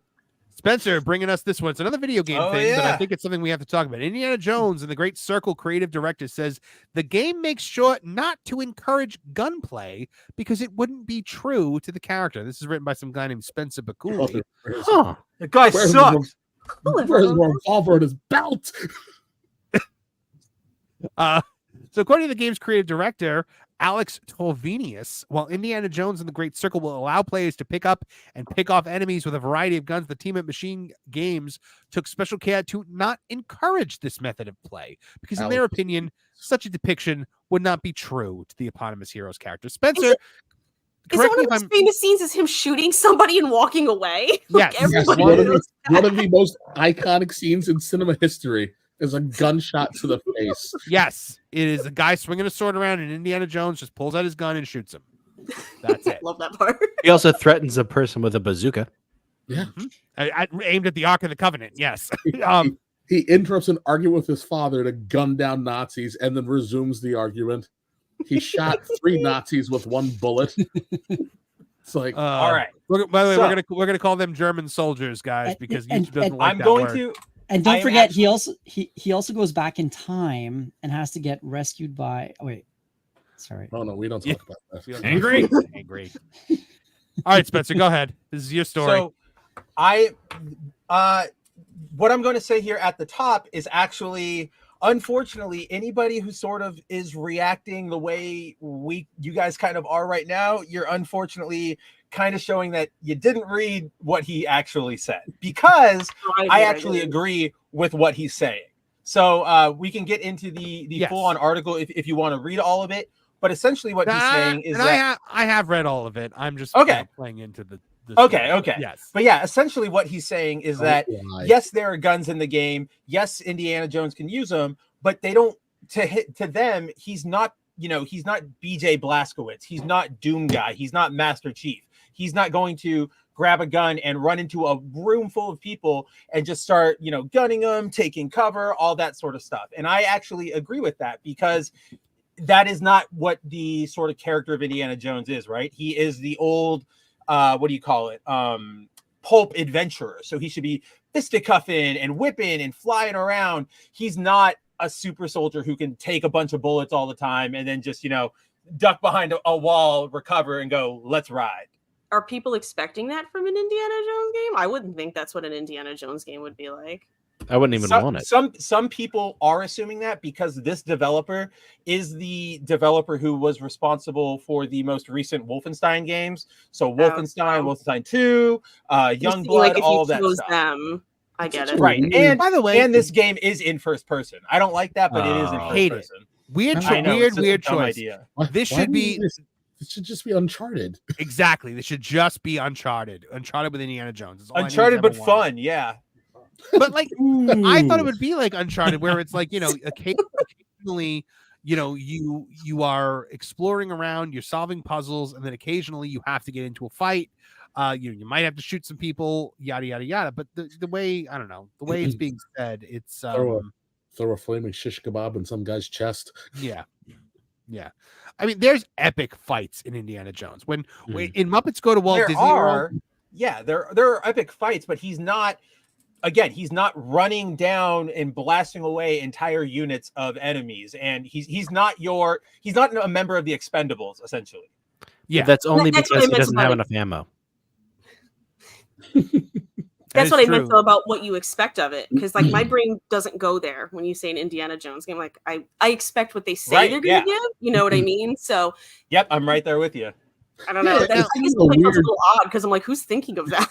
It's kind of a weird thing to throw out there. I'm like, because if it didn't happen in the movies, why would you assume it's gonna? And why would anybody talk? Why would anyone even bring this up then? Because it just feels like you're going out of your way. It feels because they were playing the demo at I think Gamescom. Like this is part of a preview. So the creative director was walking through, I believe it was a Eurogamer reporter, through the game. So they're like, oh, hey, can I use guns in this game? Tell me about the gunplay in this game. And so the guy goes, okay, this is our approach to the gunplay. Right. I don't know, man. I just feel like I'm sorry. I know I'm being a party pooper, but you guys know me. I am I don't think that. I heard the truth be out. Yeah, I'm just mentally logicking it together. So now my brain is like, well, if they're a company that's known for shooter games, why would that company? That is something that's really stupid. It makes no sense. Like everybody was reacting, putting this game in first person does nothing. Dumb. I don't know if you guys have ever played a first person game that has, not guns. So like Skyrim, right? You can use your fists and swords. It's awkward as hell. It's not fun. It's weird. You eventually go back to arrows or whatever. Yeah, I don't like Skyrim either. I'm right there with you, Marvin. What's that old Ubisoft game where you play, where you take pictures instead of shoot stuff? I hear you, Nolan. Beyond Good and Evil? That's the one, yeah. No, I see. People are always like, but you could switch Skyrim to third person. No, you can, yes, but it still plays like a first person game, and it's terrible. The third person is absolutely awful. But like something with Indiana Jones cuts such a striking like visage, like such an iconic visage with the hat and the whip and the jacket. Why wouldn't you want that on your screen for the entirety of it to really feel like you're playing as Indiana Jones? Because you're Indiana Jones. Don't you want to be Indiana Jones? You know what? When I play God of War, I feel like I'm Kratos. So the power of Indiana Jones is in your hands. You got to think about this like it's old school Nintendo commercial. It's like, you know what, Spencer, I think where a lot of this comes from, I think people are very on edge about this game because when it was announced, you had that quote from the narrative director who made the quote about we are looking forward to telling an Indiana Jones stories for a modern game. Oh yeah, he's wearing a rainbow shirt. You know, like it was all of the red flags. I understand where everybody's sentiment is coming from. It's just when that's not the point, I'm not going to feed into it. No, I agree. And I respect you for not. And I'm not saying you are. I was just explaining to the chat or anybody else watching. But people who are watching and aren't chatting, I know you're out there. Calling you out. $1 super chat right now. The decision to make this a first-person game. Yeah, it's the decision to make this a first-person game is so weird. Because it cuts out traversal puzzles and all sorts of things. Mm-hmm. You're going to get a lot of those really boring, like you see them a lot in modern games, right? Like the BioShock did it and System Shock did it. And Prey did it. Remember, it's like the Pipes game, the old Microsoft Pipes game where you click the liquid and it goes through. Yeah, you rotate them and you got to make sure it gets to the other port or whatever.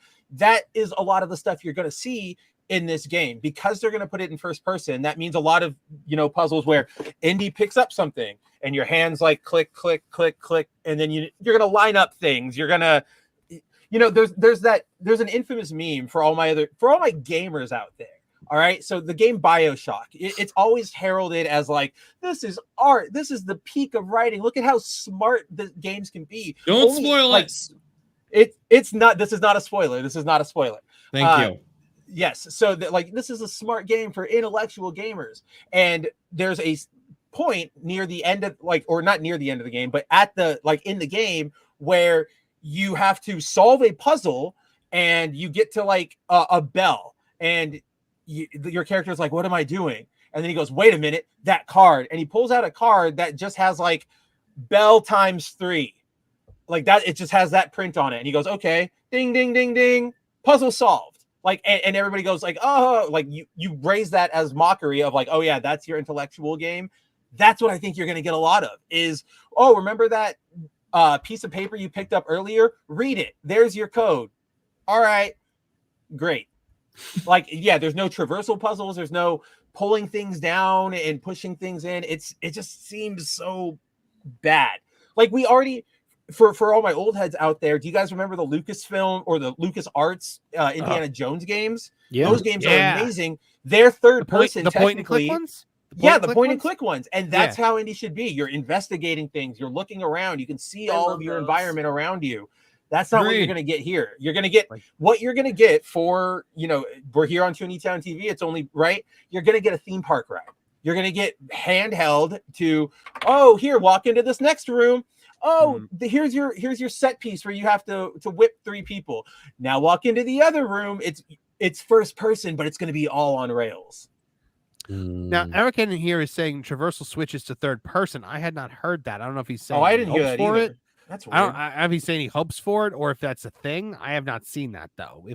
If traversal switches to third person, that's interesting. I don't know. That feels okay. That is giving us what we want, but I feel like that's awkward. I don't know if that's a thing. I don't know. I don't know if it's true, but if it was, to play devil's advocate, that means you get into a fight, punch, and then you get forced back out to third person, and then you run into another enemy and you go into first person, punch, and you pull back out. That seems weird to me. Maybe I'm misreading it. Again, I'm like you, Marvin. This is the first time I heard of that. Yeah, I'm trying to think of the one point and click game that I had the Last Crusade point and click game, and I had the one that was Atlantis. That's I was the best one. Atlantis. I got stuck in a part in that, and I never got past it. Was there an Archimedes something? There was a thing where I had to get across a thing, but there was a snake wrapped around the tree, and he wouldn't go near the snake. Indiana Jones and the Legend of Putt-Putt.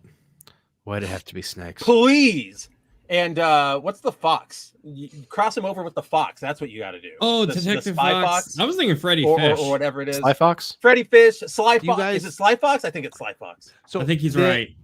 Indiana Jones came in a pack of like DOS games that I got, and it was Zach Now we're McCracken talking. and the Alien Mindbenders.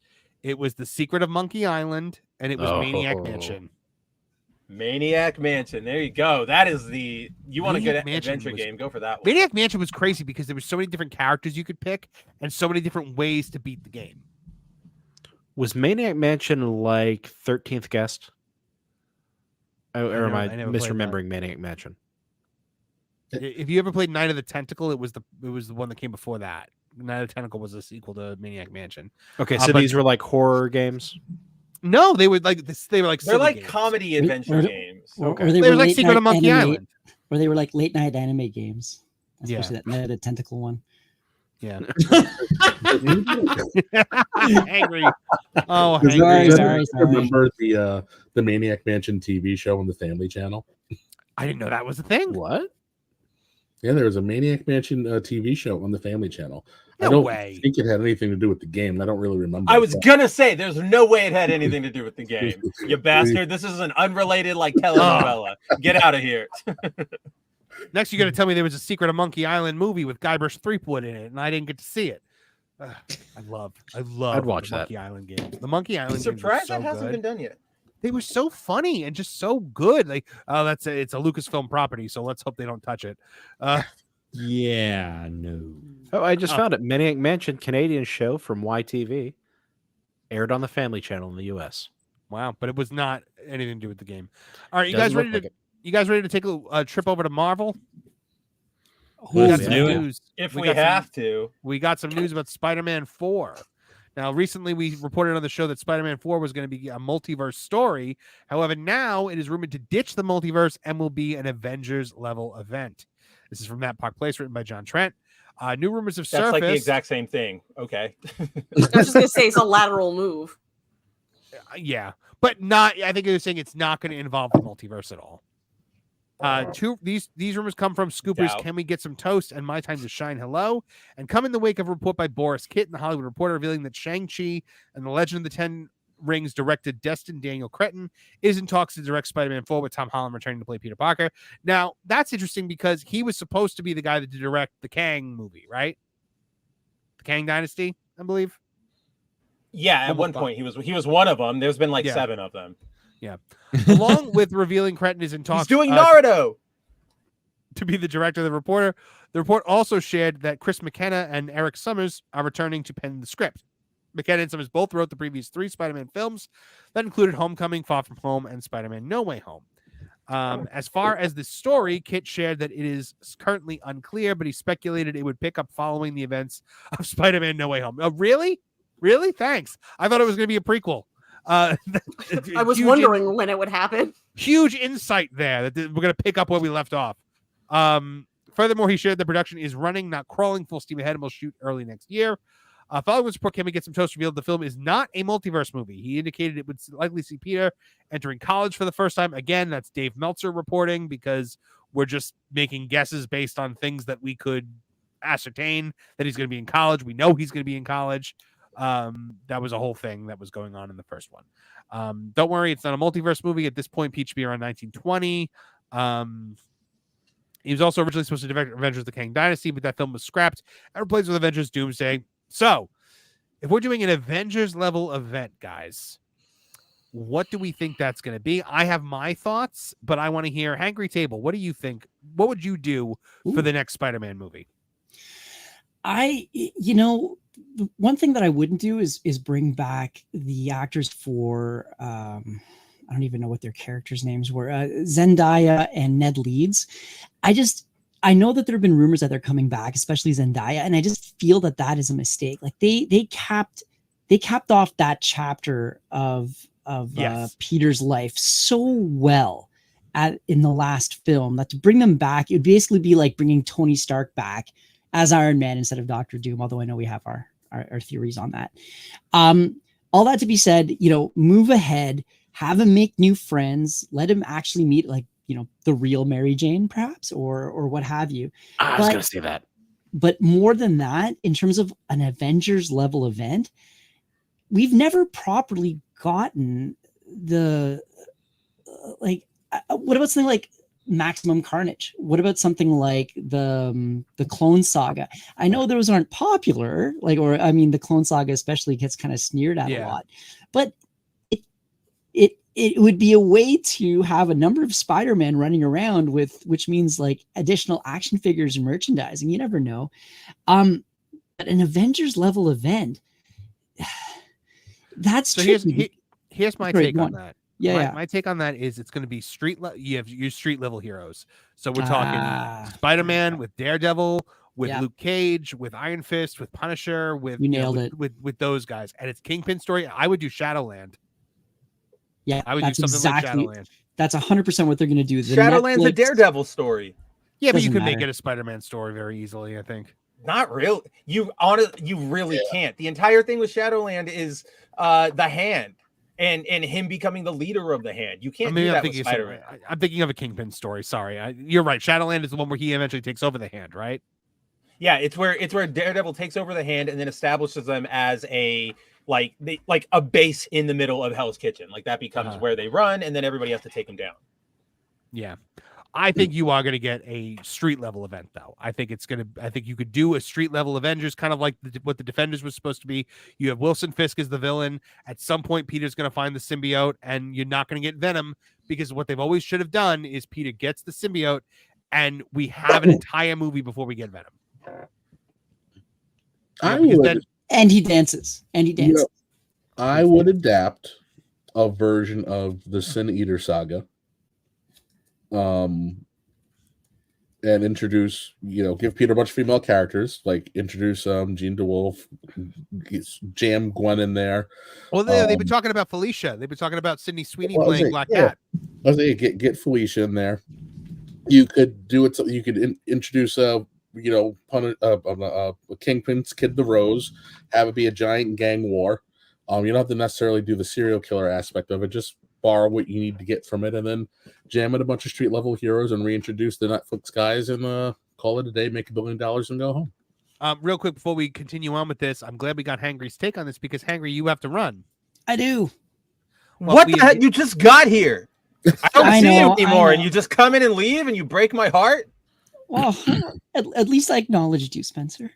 He did acknowledge. Wow. I mean, that's more than my parents, so yeah, that's fair. Thanks, guys.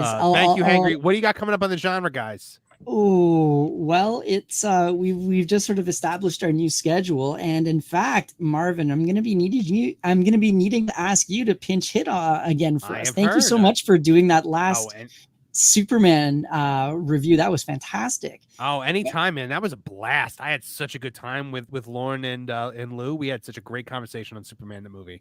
Well, I can't wait for you to give us your thoughts on Batman versus Superman. It's going to be fantastic. Sorry. If you want to ruin my life. Lou and I were going back and forth on movies a little bit. I threw a couple out. He said, you threw one out. So he told me the one you were thinking of. That's Cruel and Unusual, Hangry. That's my middle name. Yeah. But I thought it was, we also, Yes, we also wrapped the most recent Lost Guys after a little bit of a hiatus with the mysterious Martin Stone and the fantastic Nolan Thunder. So that should be coming out shortly on TPP. And there's still some stuff cooking. Well, we appreciate having you here, Angry. You're welcome anytime. Thank you, sir. Have a great night, guys. Very much. Hey, Angry. Spencer, you have, I feel like I remember you going on record saying that you don't think they've ever really done a true Spider-Man story in the MCU. Was that you that said that? No, that was maybe. Me. I mean, I agree with that. Oh, wow. There you go. It's Kevin. Well, that's why you think it's Spencer. I get the two of you mixed up all the time. You both look so similar. We're spitting image clones. It's like Fozzie and Kermit. As I have twins. to put the hat on. Yeah. All right. So, Kevin, you don't think they've ever done a true Spider-Man story in the MCU? No. And he's right. See, Spencer, you did think it. I didn't. I didn't say I didn't think it. That was literally what I said. I said I don't know if that was me, but I agree with it. And then Kevin was like, "That was me." I know. I remember hearing you say it at some point, but you both said it. Okay, so you both can take turns talking about this. Then, Kevin, go ahead. No, well, I will defer to Spencer because I always hog up the comic book movie talk. No, go. I've been ranting and yelling this entire stream. You go. Kevin, if you're going to give us a rant, I'll give you. If you're going to give us a rant, Kev, I'll give you your intro again. Hold on.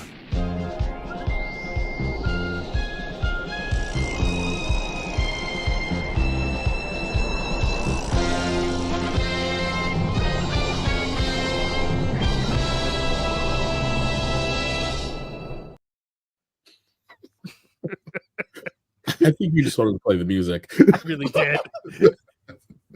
All right, Kev, go ahead. Yeah, no, it's really not much of a rant. Like, yes, listen.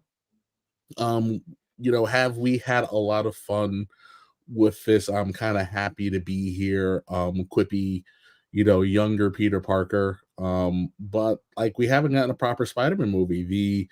The Homecoming was was an Avengers or a Civil War epilogue.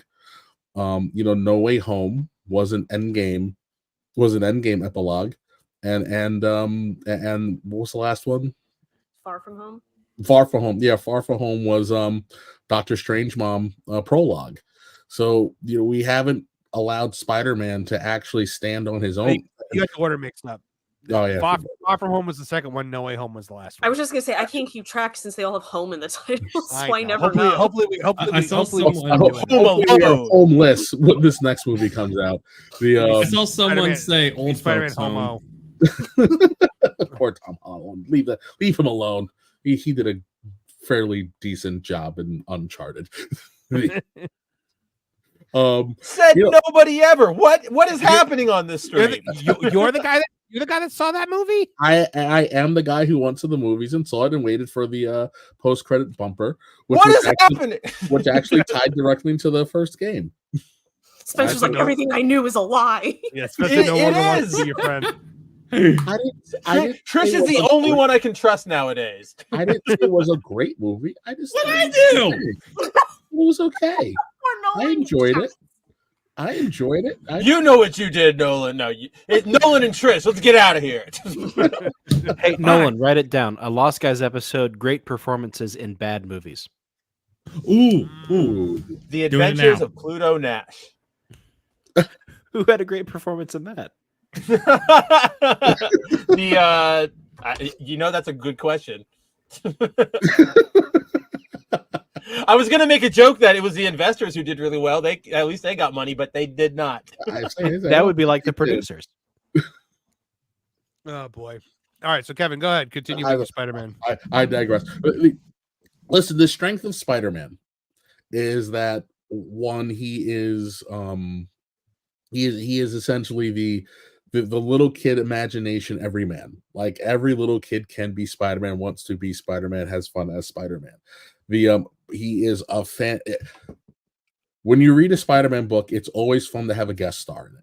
But the best Spider-Man stories are Spider-Man centric and the heroes inside of his world. Spider-Man has so many supporting characters, C-list heroes, D-list villains that you can be pulling from and kind of giving him his own little mini universe inside of the larger MCU that it shouldn't always be a street level event. Spider-Man is about stopping muggers and helping old ladies and getting cred from the cops, but the cops can't give it to him, and having to take pictures for Joan. We haven't gotten, like, Sam Raimi gave us the best so far, but we can still do better, and it's time for us to do better. Give me freaking Spider-Man. I don't need another Avengers sequel. I want to see Peter Parker having Parker luck, not feeling like his powers are a gift. These are my gift, but they're also my curse. I don't want that crap. I need to get this cake from Midtown to Queens for Aunt May's birthday, and I'm already 45 Well, that's why, late. Oh wait, see, to me, Spider-Man 2 did that. Up. Like, to me, Kevin, that's why Spider-Man 2 does it right? Because that entire thing of I need to get rid of my powers, I shouldn't be Spider-Man. That's only an issue. Or like two issues back in the Steve Ditko, the Lee and Ditko run. In Spider-Man 2, they make it like a subplot, right? Like it's 10 minutes of screen time and then you're done and we don't go back to it again. Like that's how you should do it. But yeah, nowadays we're gonna get an entire quadrilogy where he hates his powers and then he never does anything, you know, like he just doesn't grow up. Like, have any of you guys played the Spider-Man 2 game back on GameCube and PS2? I assume a good chunk of you here probably played it. The movie one? Yeah, the movie game. The one where Bruce Campbell is the narrator. The one with the amazing web swinging. Yes, exactly. There was a subplot in this game where I would really love to see it because I'm the same way. I want like save New York or heck, save his college. Like I don't want global stakes or anything like that. There was a little subplot in the game because in the movie, it was about how like, oh, he leans into just being Peter Parker instead of Spider-Man. Well, in the game, that'd be kind of lame to just have him be Peter Parker for a while. So what they did was they had it more where he was weighing of being just Spider-Man instead of being Peter Parker. And Black Cat was there to be kind of like the temptation of that. Like, you know what? Give up on that life. Have fun with your life, you know? Like, you're Spider-Man. And she's kind of, you know, that seductive type character to just kind of go in. Who cares about responsibility? And later he decides to not pursue that life. That's what I would like to see in the movies. Like, just that. If that's what you want to see, Nolan, I think you're going to be happy because I think that's what this movie's going to be. Everyone forgot who he is. Peter Parker does not exist anymore. I think this movie is going to be, he is so engrossed in Spider-Man and he's going to be engrossed in this war with the Kingpin that's going on. And you're going to have to bring him back and remind him that Peter Parker is a person. Peter Parker. Ooh, I kind of actually like that. But Peter Parker in the MCU no longer has the things that tie him to a real life. So he's going to have to. He's going to have to make. But yeah, that's exactly what I'm thinking, Marvin. Like the way I see it off of what Marvin said is that like Spidey starts pushing himself and throwing himself into the crime fighting way too hard. And he forgets, like, you know, he's running from the fact that nobody remembers him. What else is he going to do? But yeah, like Marvin says, like, you know, you got to take care of head. So you got to, you know, he has to learn how to take care of himself, to love himself, make his own life. You meet this hot lady in skin tight leather with huge bazoombas who's like, hey, come dance around rooftops with me. And he's going to be like, yes, please. And eventually he's going to realize, no, I have to be Peter Parker too. I think that's going to be a lot of it. And I think a lot of that is going to come from Matt Murdock. I think a lot of it is going to be learning from. It would be neat. It would be neat. I've been saying it because look, the Spider-Man movies, the deal that they have with Marvel is always, you know, they get to use them in the Avengers movies. And then when it comes time for the Spider-Man movie, there's always an MCU guest star. The first one we had Iron Man, the second one we had Nick Fury, and then we had Doctor Strange. I think in this, my original guess in the first one was that it was going to be Star-Lord. I thought that Star-Lord was going to show up, and because he wasn't on Earth when the spell was cast, he sees Spider-Man and it's like, oh, hey, Peter. And Peter's like, what? Like, it's somebody who actually remembers him, who was a tie. I don't think it was only limited to Earth. I think that was. I don't think it was either, but I think I was just kind of like, you know, like just it in my mind. Yeah, but it'd be funny if Matt tried to convert him to Catholicism. That would be funny. Well, this is what I do, Peter. When I feel lost, I come to this church. And Peter's like, what? Can I present a question to the panel then? Because we're all like debating like what this plot's going to be. You know, they're going to, we've already established that we'd like to see the symbiote, like, you know, not all rushed into one movie and pull Spider-Man 3 again. With all the Venom news and him having his last movie here in a few months, how do you think they're going to introduce that in a natural way? Like, how would you guys go about it to where it won't intrude on the plot? Do you think we could maybe have like a cop-out towards the end where Peter's going through like this arc and he easily fixes all his problems with like the wrong message? Maybe like he gets the symbiote and he's like, oh, I'm awesome. Never mind. We're good. They're like, not gonna how could they? I don't think they're going to have people leave the theater on a down note for a Spider-Man movie.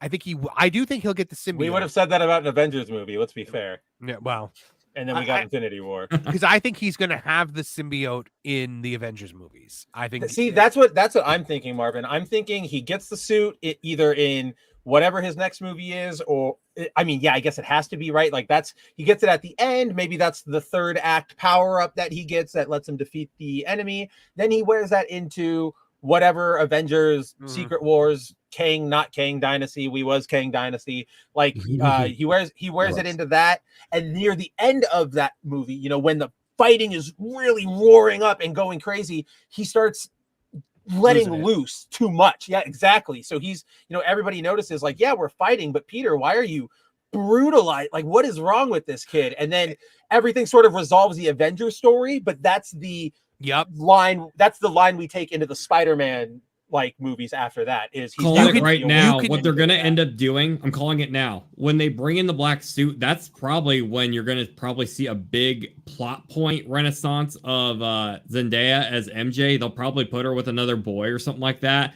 And that'll probably spark when he really starts going off the deep end. At least that's a prediction. I mean, I'm with you guys though. I don't need to see Zendaya or Ned again. Like I don't need to see either of them. I again. like Ned. I like him. I don't need to see him. I don't need to see him. I don't need to see him, but I would like to see him. I liked him as Peter's friend. I really did, but I think you've told the story now. It came to a natural conclusion. You have a point where you can move away from that. But why not have them reconnect and then take their friendship to a different place? When they killed May, you removed Peter Parker's tether to being Peter Parker.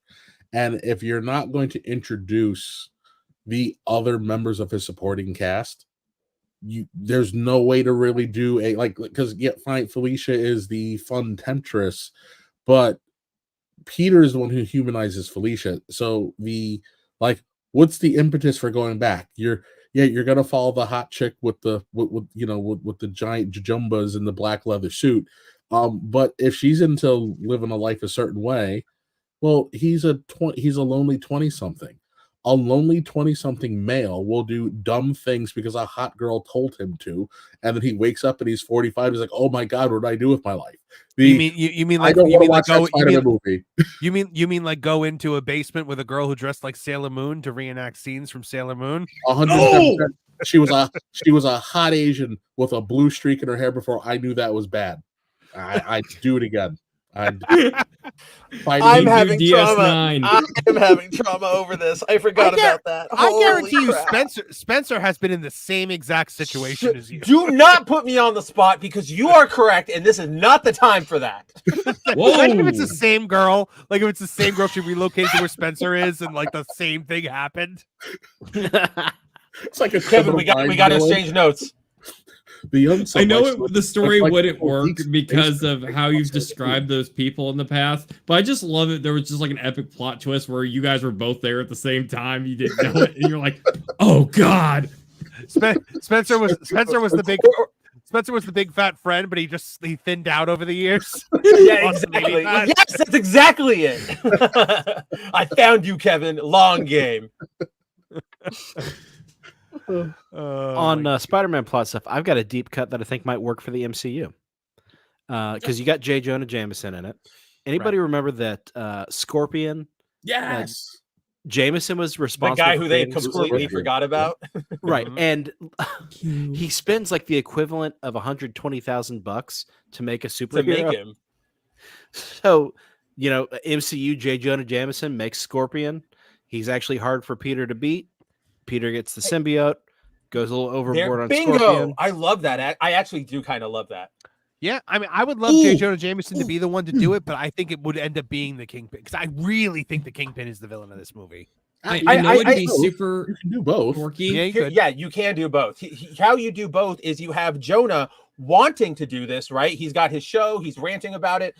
There should be a way to destroy the Spider-Man. Why isn't anybody protecting us? Kingpin hears it, puts him in contact with Alistair Smythe, and they make, over the course of the movie, they make a couple Spider Slayers. And then, so you have this parallel where they're making the Spider Slayers, Mark 1 gets defeated, so they make Mark 2. That gets defeated, Mark 3. It's always harder for Peter, but he always wins until they go, well, what if we do it like on a person?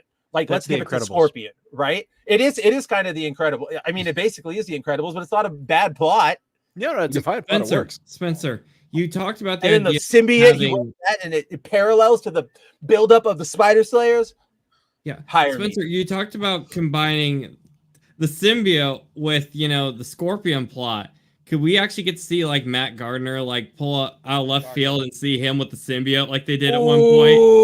That would be super cool as just like a quick little he gets it for maybe like a minute and fights with it, and you see it and you see the design, and then it goes back to Peter or something. I would Yes. now I need this. Now I'm in on this. Good fan service. I think Yes. I think somebody's gonna find the symbiote down in Mexico or wherever it was at the end of the last movie. Oh yeah, Mexico, I think. And so, yeah. I think somehow the Kingpin is gonna get his hands on it. Peter And follows Felicia to Mexico. Yeah. Ooh. I think the Kingpin gets his hands on it. That's how it gets to New York.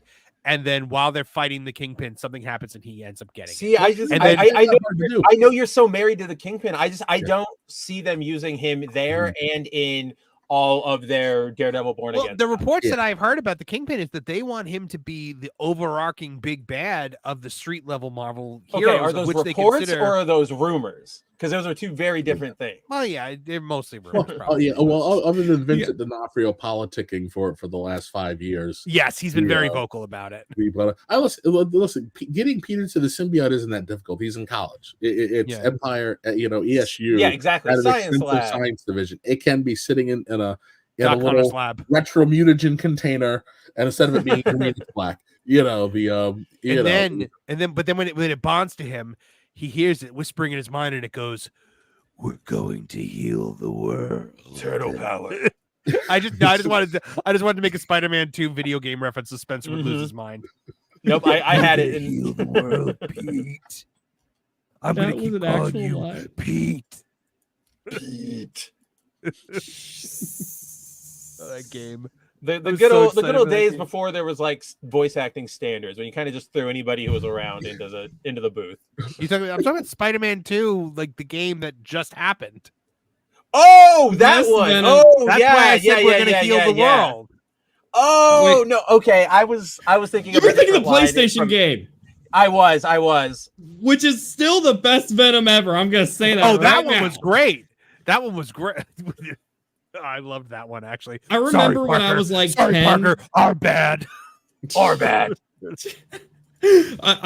When I was like 10, I remember I was looking at the character like gallery thing they had, and I was just going through. I didn't realize it plays the voice clips after a while. So I go from like straight silence looking at the Venom character to hearing great, yummy, and I was like, okay, I'm shutting off the game now. I'm creeped out. It's scary. When Carnage goes, bring it on, Grandpa. The line that is always stuck in my head is when Spider-Man and Venom are at like the library trying to look up information. Surf the web. Yup, surfing the web. Eddie, not now. Oh man, no, you didn't like the you didn't like taking a detour away from saving the city to go help some kid ask his boyfriend out to home. I wouldn't know. I didn't play the game. I'm not going to play the game. Oh, you didn't play? I'm with you. No. I don't have a not- PS5. I have no reason to buy a PS5. Oh, okay. I have one, but I will not be playing the game. I was so excited for this game. I stayed up. I played it all night. Like when it came out, I get the digital release because I like that I could play it right at midnight when it drops. Right now, I mean, there's only one game that I'm like super psyched for right now, and even that's slightly ruined. Is it Dragon for me? Age? No, it's slightly ruined for me by Spencer. And it's Dragon Ball Sparking Zero, the next Budokai Tenkaichi. No cap, for real. Yeah. Spencer, tell us a little bit about what you discovered in the localization for that game. Yeah, so for those who don't know what we're talking about, Dragon Ball Sparking Zero, it is the next Dragon Ball game that is about to come out. It is the latest entry in the Budokai Tenkaichi series. Fun stuff, got a bunch of roster characters. Personally, I'm not really that excited for it because, like, I think I've hit the point where it's just another Dragon Ball fighting game to me. Like, we have fighters. That game's amazing. Xenoverse 2, that's amazing. I don't know what this is going to offer me that I haven't seen before, but I digress. Level Basically, 9,000. what I've seen that before. I just saw it on the stream. But basically, this game is it's been hit by localizers, right? So in the original manga of Dragon Ball, there is a scene where, and you guys who've seen it, you might remember, where when after the Cell Saga, when everybody's training for the World Tournament ahead of Buu, the Vegeta is training with Trunks in the like hyperbolic time chamber, and out of nowhere, Trunks is like, "Oh, I can barely move," and he goes into Super Saiyan immediately, and Vegeta's like, "What? How did he do that? That's insane. It's supposed to be legendary." and he goes to Trunks and he says, all right, I want to test you. Trunks, try to hit me as hard as you can. And Trunks goes, what? I can't do that. Why? Like, you're way stronger than me. And Vegeta goes, just try. And if you do, I will take you to the amusement park. And Trunks goes, yeah, all right, like a kid. And then they fight. My favorite thing that he says is when he goes, you will? Like, yeah, right here, he's like, you? Like the fact that his father would bring him is such a huge moment for him. And it's one of those little things. You're so right. And so that's been a scene, that original scene, as Marvin and I just described it, that played out in the manga. They kept that for the anime when they made it in the 80s.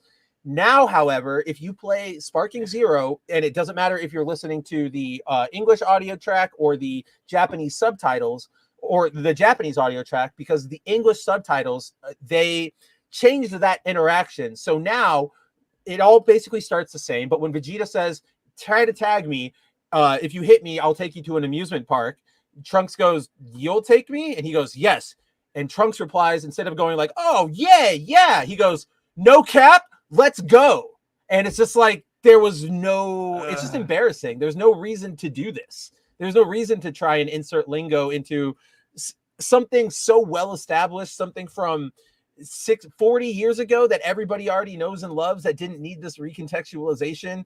Plus, it's also kind of weird because Toriyama just died earlier this year. So to just kind of run roughshod over his original script there's no advantage to it, right? Like, no. I can understand if they were maybe adding a word or if they were adding like a word or two because there was like context to the fight, right? Like, oh, after this fight, I'll take you to the amusement park after I wipe the floor with you or something. Like, okay, I get it. That makes sense in the context. But yeah, just adding in current day lingo, just like, we don't need it. We don't need it. And I'd be saying the same thing with any lingo, what from, no cap to for real to whatever. It's just all weird. The skibbity toilet is over 9,000. I'm about to hit you with this beam that's going to be busting for real. Like, that's what I'm talking about. Yeah. No cap. It's so Ohio. That's the Rizzler right there, is Trunks. I believe that's a thing. It's a Rizlord. It's I was perusing this article and I read that line and I was like, he said, no cap, let's go. And this was me. Son of a bitch! I cannot handle it. I don't like it's terrible. Now that being said, I am still very excited for this game. Budokai Tenkaichi was my favorite thing. I loved the Budokai I loved games. them. I don't really like fighters. Two. I don't like fighters because I don't like the side scroller for a Dragon Ball game. Oh, see, I think I do. I think Fighters is the perfect Dragon Ball game, but I love like Budokai 2. Budokai 2 is my favorite. Like, to me, it's the most fun like Dragon Ball fighting game. I love all the characters. I love the like what if fusions. Like, you have Tien and Yamcha who fuse, or Goku and Hercule, or when Buu can take over Cell or Frieza. Like, I loved all that stuff. I feel this is just like a fun anecdote I have about Budokai, because I actually talked about it last night over on Bounding. But when the Wii came out, when they, the Wii launched and they said, this console, you can take the Wiimote and it's going to be able to follow whatever you do. If you move your hand like that, it'll follow. And so, they were promoting all the hardware, Twilight Princess, as like, you can follow everything. You can, how you swing with the sword, Link will swing with the sword. So with that in mind, you could do that. They said you could do that. So with that in mind, I went to go camp out for my Wii. And this was in the before times, before online, right? I mean, camping out for the Target in my area to open at 9 a.m. so I could get one. And when I got there, I was like, okay, what games am I going to get? All right, Zelda, of course. And oh my God, there's a Budokai Tenkaichi game for the Wii. This is amazing. What am I thinking? You guys all know it. I'm going to be able to go home and, Destructo Disc or Kamehameha or Garlic Gun. I get home, those controls are ass. Like, they are just really bad, even by motion control standards. So I'm like standing there going like this, like, shoot the beam. And then like maybe one time out of 10 it works. Terrible. It's like me with Star Wars. I think it was like Republic Heroes, whatever. It's like you get to, oh my gosh, I get to control a lightsaber with the Wii remote, and then just one flick, and they're like, yeah. And then I think Nintendo actually made those developers super mad because then they came out with the Motion Plus later where it actually properly Motion Plus, yeah. And they're like, we just made a whole game about this thing. By the way, folks, joining us right now, our good friend and colleague, the one and only Lorne Connor. Lord, speak of Angel. We were just talking about you like an hour and a half ago, just 2 hours still talking about you. I corrected myself. It's all relative. All right. Sorry, I'm late, guys. Oh, no problem, Lord. So when I first saw this graph here that we're looking at on the page, Spencer, I was very excited about it because I was like, oh my God, look how many, this is going to be like Budokai Tenkaichi 3 where you had every character under the sun where you're playing as, General Tao and all the peel-off machine. Just everybody. Yeah. Then I realized first form Frieza, second form Frieza, third form Frieza, final form Frieza. They just split everybody into power their damn... Frieza. Yep, Golden Dude, Frieza. There are like Cell. 40 Gokus on this roster. There are like 40 Gokus, 50 Vegetas. Once I saw that, I got so mad. I was like, you it exhausts me. I don't know why. Making transformations separate characters is one of the, because you have to be able, part of the fun of these games is transforming. Yes, is powering up and going, okay, I've hit that next level. Now I can go boom, Super Saiyan God Blue, whatever you want. But yeah, this is just pick them out of the gate and you're good to go. Oh man. All right. So I have one. That sigh says it all. I have one final thing to talk about tonight. And that is a little bit of Game of Thrones action for you all.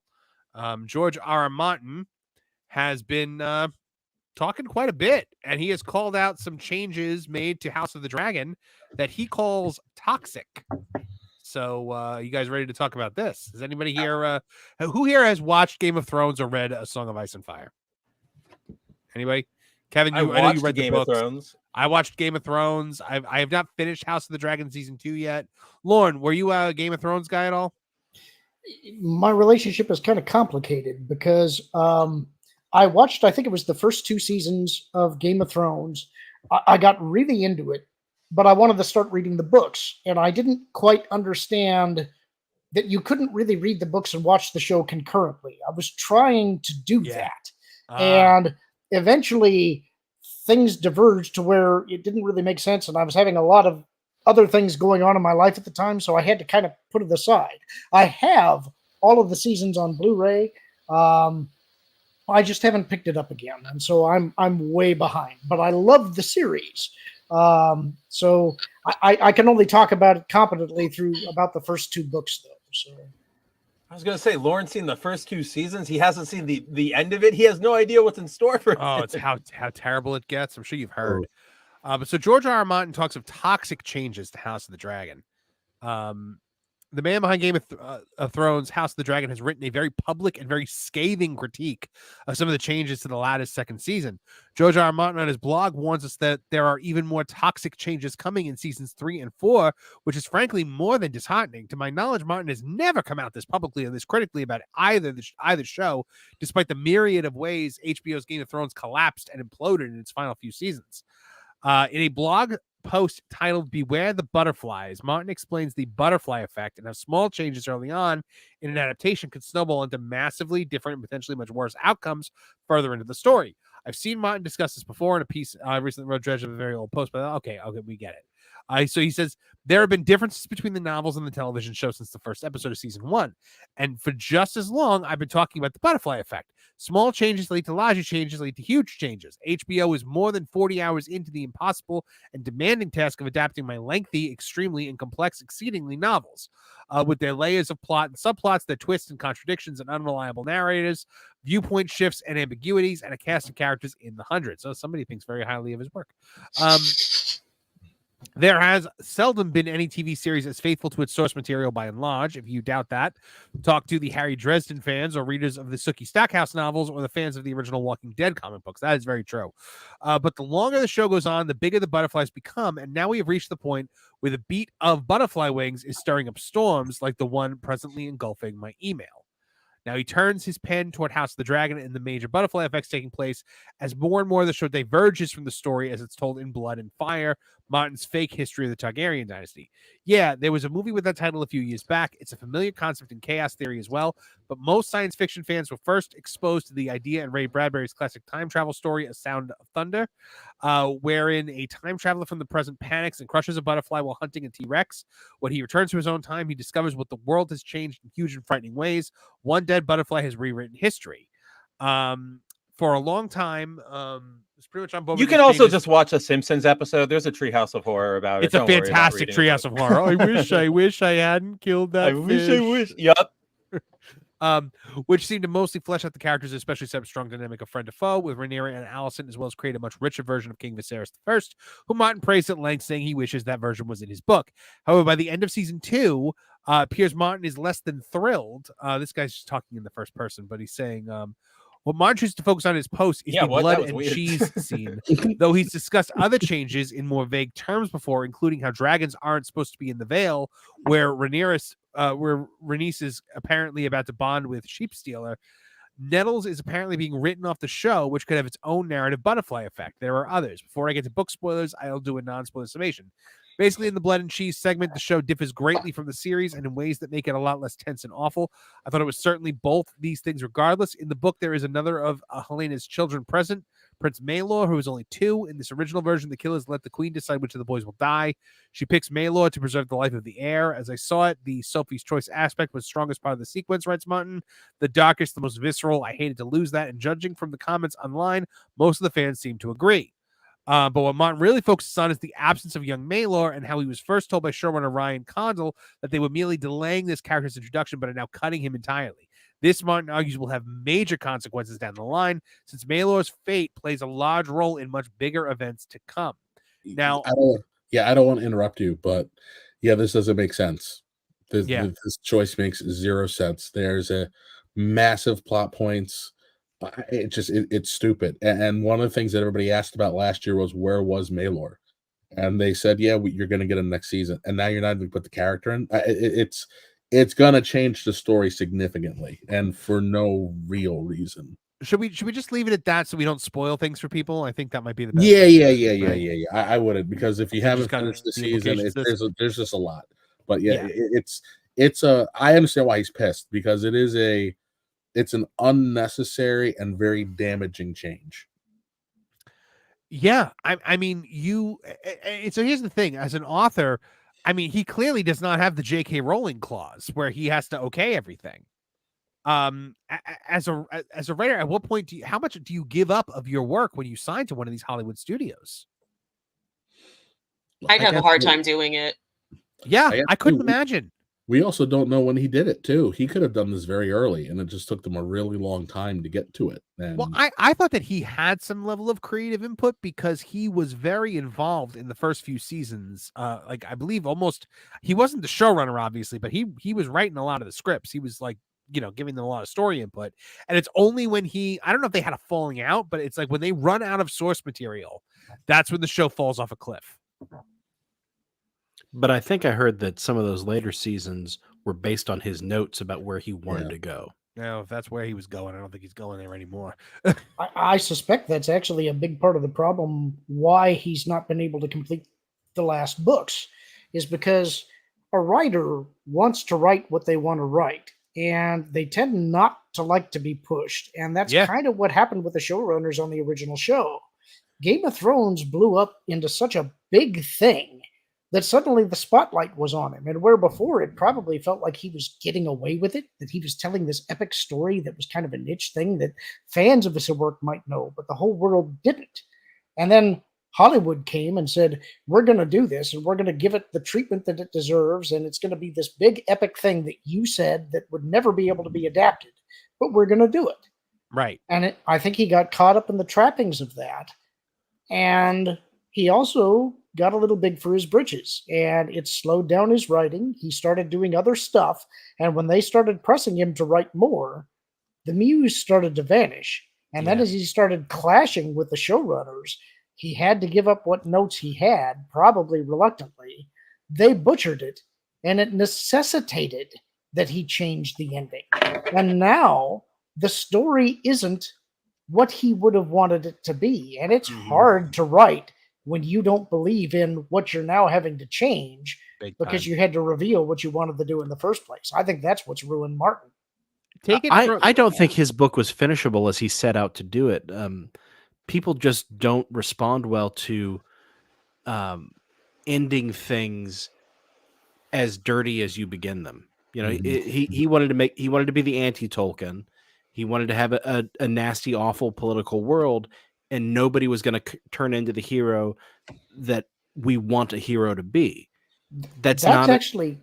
I think that's the appeal of the story. The way that I see Game of Thrones is actually sort of a uniquely American reaction to the romanticization of middle age and monarchy. I think that there's a tendency to romanticize the idea of the Middle Ages and of a just and wise king. And while that's fun in high fantasy stories, it's important to remember the reality that in those feudal time periods, when a monarch died, it didn't matter what the line of succession said. People went to war. And it was always dirty, it was always ugly, and it was always the poorest and those with the least power that paid for what their monarchy was doing. And I think that's the point of Game of Thrones. It's a story like The War of the Roses to remind people who like fantasy, those kinds of stories are fun, but the reality is that nobody ends up in a good place when you decide that you're going to believe in the divine right of kings. But the reason history has been rewritten is because that's an unsatisfying narrative and people don't want it. I think there's a point to that. I think that's why people like the idea of high fantasy. But I think that there is a danger in putting the idea of these wise and benevolent rulers on a pedestal. I like our system a lot better, where we recognize all of our politicians are corrupt and they're not really out for us. It's our job to hold their feet to the fire. Oh, I agree. I mean, if I said that I had the right to be a king because some watery tart threw a scimitar at me, they'd lock me up. I think also too, one of the issues he has is, because it is so dirty and there's so much moral relativism, you usually at some point in time in the story, you have to draw a line. You have to delineate, this is good, this is evil. And I think he's stuck. And especially when you look at the books, there's a lot that did not make it to the shows. We're talking another Targaryen, a fake Targaryen, a civil war, another war coming. Like there's 90. In Game of Thrones, there was an entire resurrected character that they took out. Yeah, so it's like there's just so much, and I really think at the end of the day, because he wants to play it, here, I'll put it to you like this. When you if you read a comic, if you read a fantasy story, people love realism. They don't want it to be realistic because we're in this to escape. But realism is always great because it grounds you. And I think he was being a little too realistic with some of the behavior. And now there is no nice way to wrap up the story that's not going to leave you feeling dirty when you walk away from it. Especially when you realize that most of these kids are 13. I heard Christopher Nolan once talk about the difference between realism and verisimilitude, or reality and verisimilitude. That he's going for verisimilitude, something that seems like it's real in his movies, but he's not going for reality because we're already living in reality. I could see that. Very deep. Yeah. Trish? Yes. Do you have a scimitar? I do not. Will you get a scimitar for me? I want you to throw it at Martin. And tell him that he is the rule. I'll work on it. I love a good Arthurian. And so speaking of the way of him writing, look, I understand it. You when you're writing, and I know this from experience, when you have an imposed deadline, it makes it very difficult to create, especially when that deadline is very tight. When somebody is standing behind you going, "Action required." Nice. I find the opposite. I work really well under pressure. I work amazingly under pressure. I just don't enjoy it, and I don't think Fair, correct. Yes, I can agree with that. It's hard for creatives to do that on the whole. People have been commenting "action required" on my videos all week. By the way, after yes, screaming dude, last week. Dude, I hadn't told you yet. I'm planning on stealing that bit and making it a clip in my streams. Just FYI, when you know. Go for it. Not asking, just telling. You need a stamp or emoji. I'm taking this without asking, just so you know. You know what? I think I'll make a member emoji for action required. So so we're talking about him writing. He has commented on that as well. George R.R. Martin has expressed fury and despair when providing an update on the Winds of Winter. So he says he made a lot of he has made progress on the long-awaited novel, but it's not all good news. The 75-year-old recently lashed out at the prequel series House of the Dragon, saying they weakened the overall story and that a lot had gone wrong. His attention now appears to have returned to the Winds of Winter, scheduled to be the next book in his A Song of Ice and Fire series, which he began writing in 2010. He's been writing this book for 14 years. A seventh and final book, A Dream of Spring, is set to follow afterwards. We're never seeing that book. Never seen that. In an update shared on Monday, this 9th of September, to his Not a Blog page, Martin said that although he has produced new pages, he has struggled to find solace in his writing. And this is where he's going to irritate me, because he's getting all up his own butt about everything. He's explained, writing came hard, and though I did produce some new pages on both The Winds of Winter, yes, and Blood and Fire, the sequel to Fire and Blood, I would have liked to turn out a lot more. Martin added that he has become frustrated with the two TV shows that he is working on. He wrote, my various television projects ate up most of those months. Some of that was pleasant, Dark Winds and The Hedge Knight. Most of it was not. He continued, the stress kept mounting. The news went from bad to worse. My mood seemed to swing between fury and despair, and at night I tossed and turned when I should have been sleeping. Martin worked. I know. This guy will just do anything to not write his book. You can see he's a writer. Yeah. Martin works as an executive producer on Dark Winds, a crime mystery series set among the Navajo people. He is also involved in A Knight of the Seven Kingdoms, an adaptation of his 1998 novella, The Hedge Knight, which is also set in the Game of Thrones universe. The problem certainly doesn't seem to be a lack of ideas. However, with Martin estimating that his final two books will be even longer than A Dance of Dragons and A Storm of Storms, the longest book in the series so far. In 2022, he called The Winds of Winter a big, big book, stating it's a challenging book. It's probably going to be a larger book than any of the previous volumes in the series. Promisingly, he divulged that he was about 3/4 of the way done. When was that? That was back in 2022? Yeah, no, you're not. Fans of the series, the lengthy wait for the official conclusion of the Game of Thrones saga can be infuriating one for Martin. However, there is no bigger challenge than finding the perfect way to say goodbye. In a wide-ranging interview with The Independent in 2022, he said he delayed finishing A Storm of Swords because he was struggling with saying farewell to so many of his beloved characters. I finished the entire book except for the Red Wedding. It was such a painful chapter for me to write, losing some characters that I had come to know and love. 9 years I'd been with these characters, and now I was going to kill them horribly. That was difficult. I get that. As somebody who's written, I get that. So are we ever? Why is that picture of McDonald's just like, like that? What's funny is the caption under it. It was not intentional. I didn't even read the caption. I was just trying to get it immediately. I was trying to get it off the screen as fast as possible because it goes against my no politics rule. But yeah, we're never getting this book, guys. He's 75 years old, and it's taken him 14 years to write this one book, and he's not. Brandon Sanderson, we need you again. What are we getting first? Rian Johnson's trilogy or the final Game of Thrones book? The final Game of Thrones book, because that trilogy is never happening, ever. The difference is he's too busy fleecing Netflix. Yeah, kind Netflix. Of respect it. I love the Netflix the Netflix business model of, have you killed a franchise? If so, we want to give you a contract. But like, that's the thing. Like, I hate Rian Johnson's work. I'm not a big fan of his stuff. Not a big fan of him as a person. But like, I don't know if you guys saw, but they just announced that the budget for the next Glass Onion movie, which is Netflix exclusive, is like $200 million. What? After the last ones cost like $55 million and like 35. Those movies don't need that much money.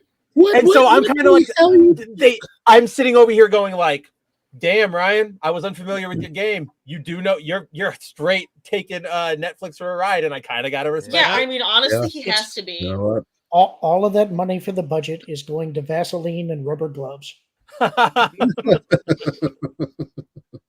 Oh man, yeah, it is.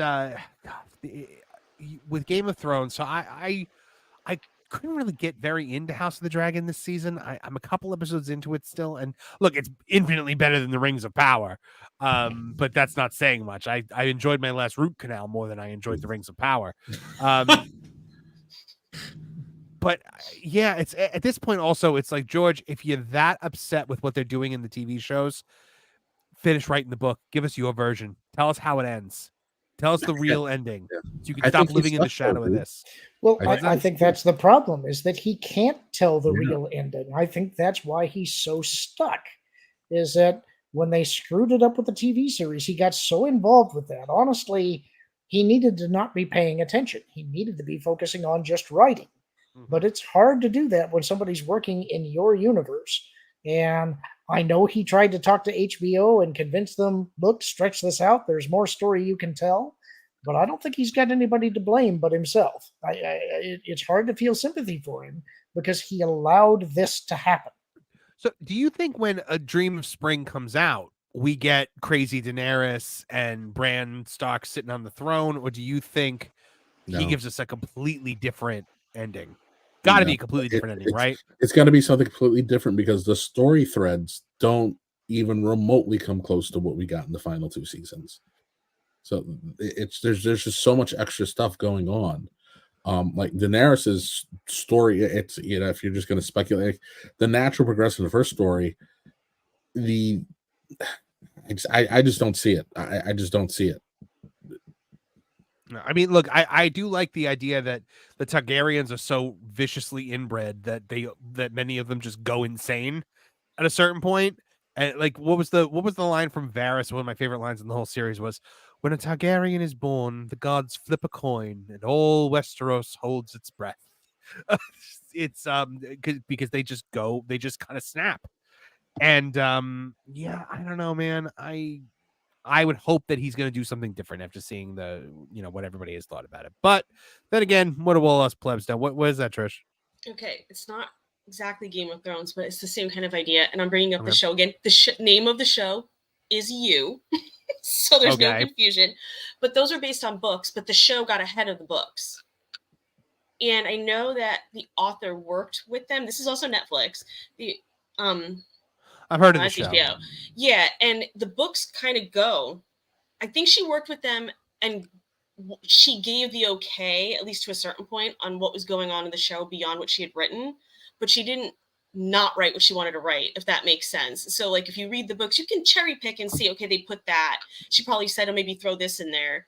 But I haven't read the last book, but the third book is rather different than, in fact, the show is a season ahead of the number of books at this point, but it's very different.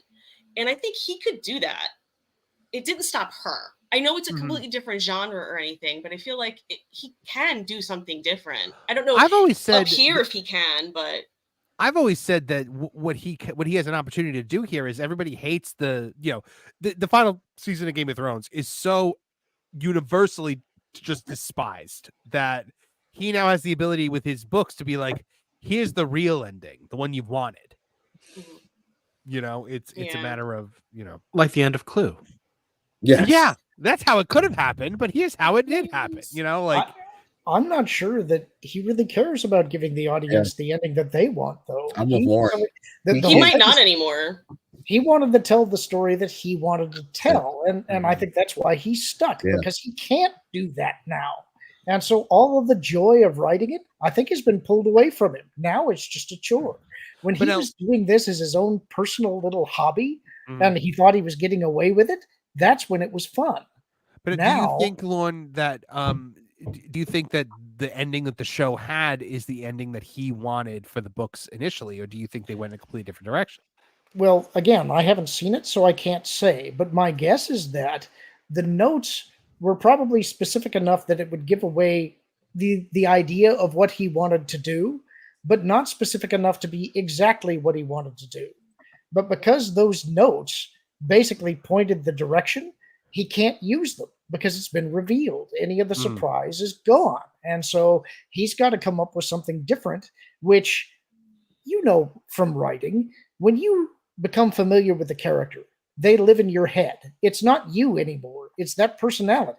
And if you try to write them in a way that doesn't comport with the way that they say that they would act, they'll tap you on the shoulder and tell you that. Yep. And say, no, I wouldn't do that. Yeah. That's where he's at right now, because the story wanted to go where it wanted to go. And because he revealed enough of what that was, he can't use that. So now his characters are yelling at him while he's trying to do something different and saying, this isn't what I would do. This isn't where I would go. Why are you doing this? So true. That's so true. Every once in a while when I'm writing, the villain will say something like, man, he's right. Yep. Well, that's the thing when you are writing something this epic, your characters, and that's why I didn't laugh at him when he said that he put off writing this thing because he didn't want to kill these characters off because they meant something to him. That's how it works. That's how it works when you're connected to the thing that you're writing. When your characters become a part of you, when they become real people that live inside your head and say things to you.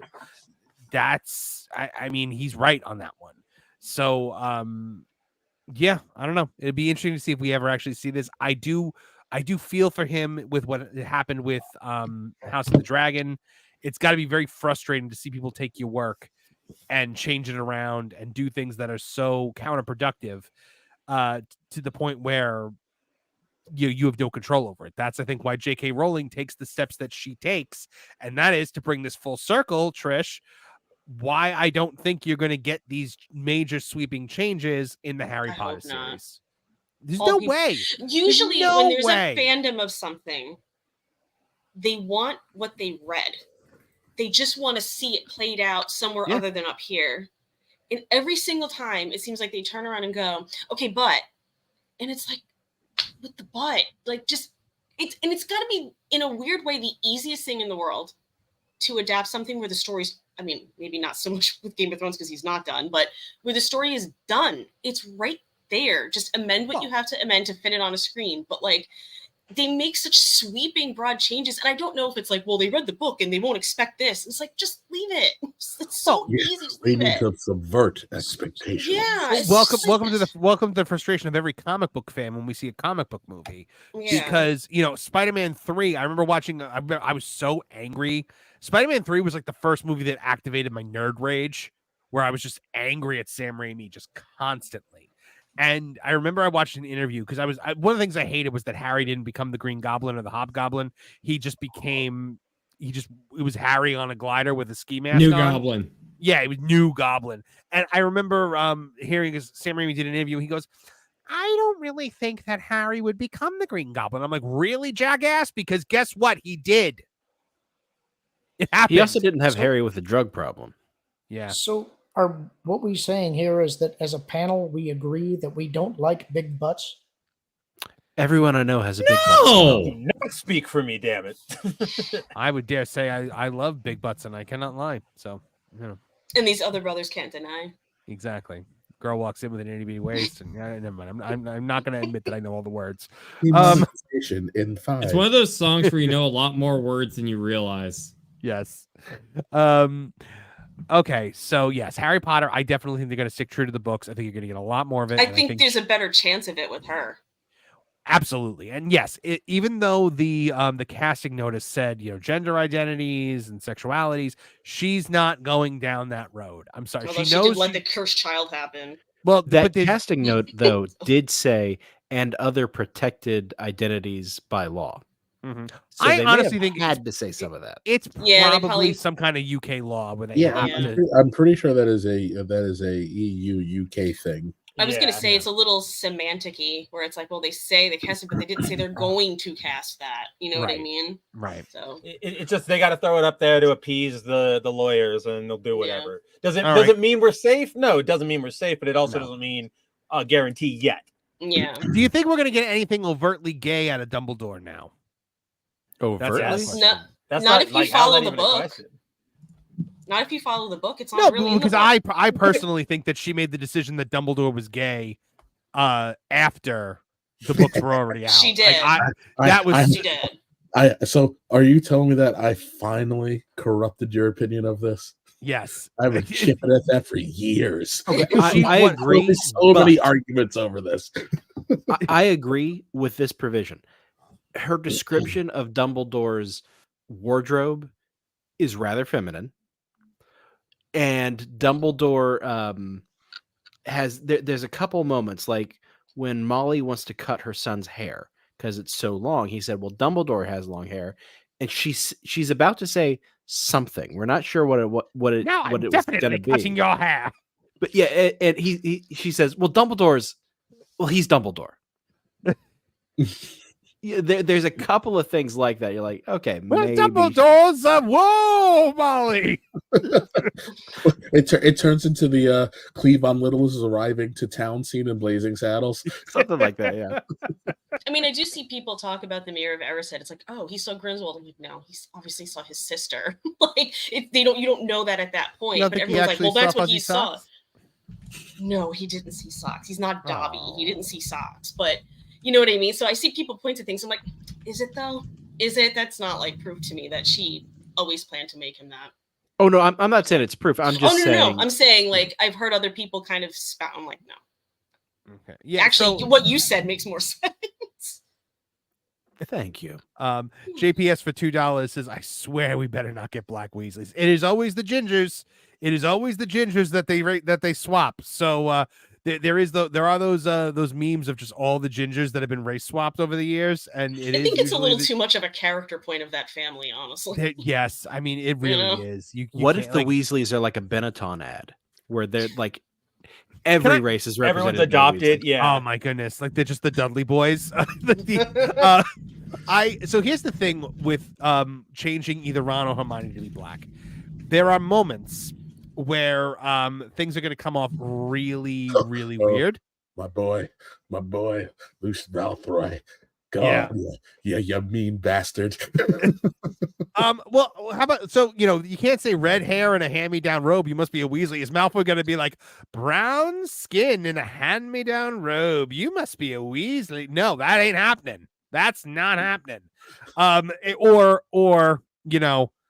when we get to the point where Draco has to call Hermione a mudblood, are people gonna be weird about that if she's black?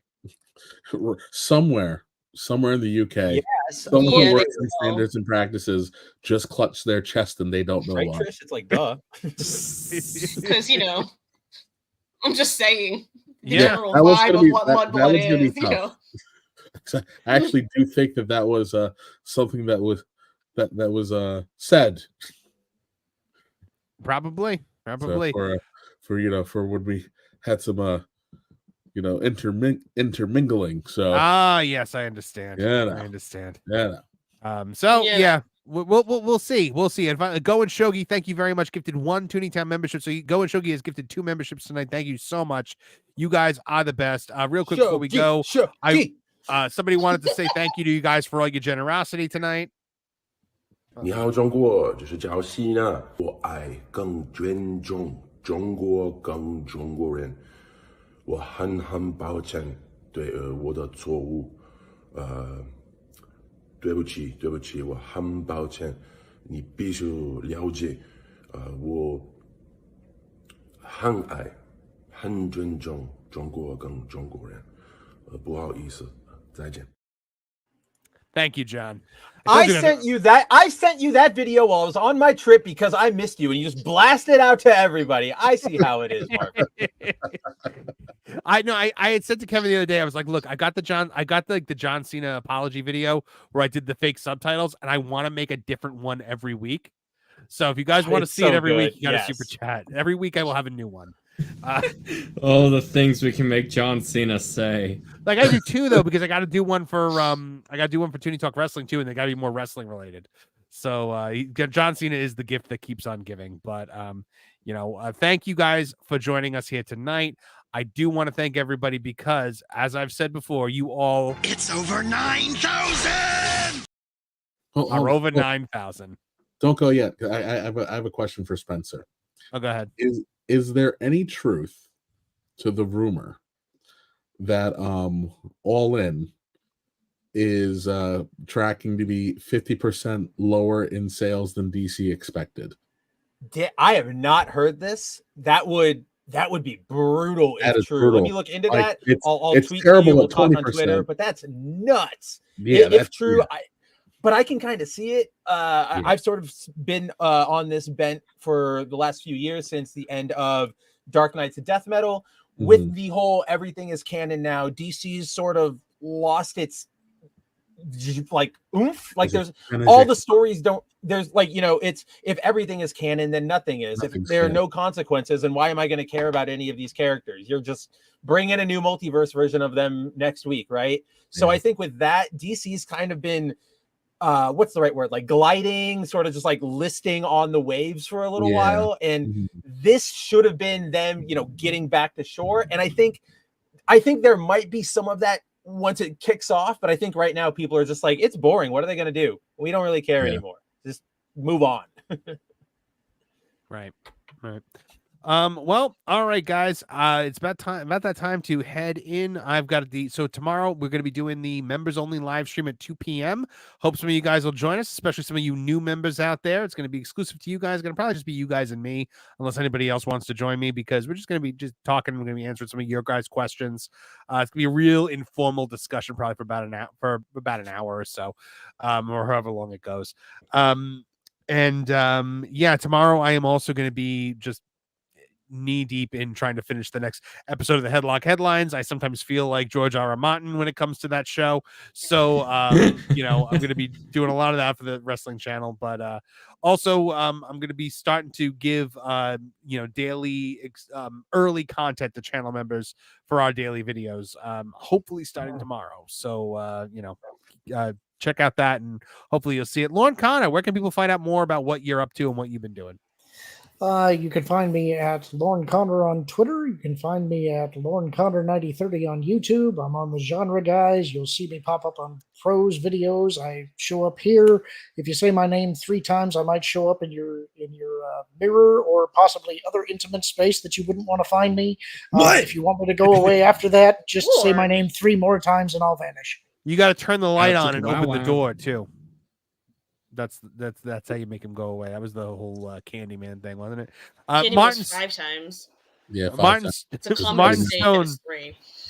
Thank you for correcting my joke. No, I'm kidding. I love that you do that. That's why you're here, to hold me accountable. Martin Stone, where can folks find out more about what you are up to and what you've been doing? Well, other than being here, I hang out with Nolan Thunder and Angry Table doing The Lost Guys, where we talk about old TV shows, old movies, but not the stuff that the Genre Guys do, because we don't want to tread on their feet. Of course not. Tend to cover a lot of stuff that doesn't actually hit the screen as well, and some very obscure things. You're really going to like what we have in store. That's really cool. Yeah, and Lauren, I hear that I'm going to be a Genre Guy again for an episode coming up soon, so we will have to be talking about that. That's the rumor. There's some negotiations going on about what movie we're going to do, because Hangry brought one up, and I was like, I never want to watch this movie again.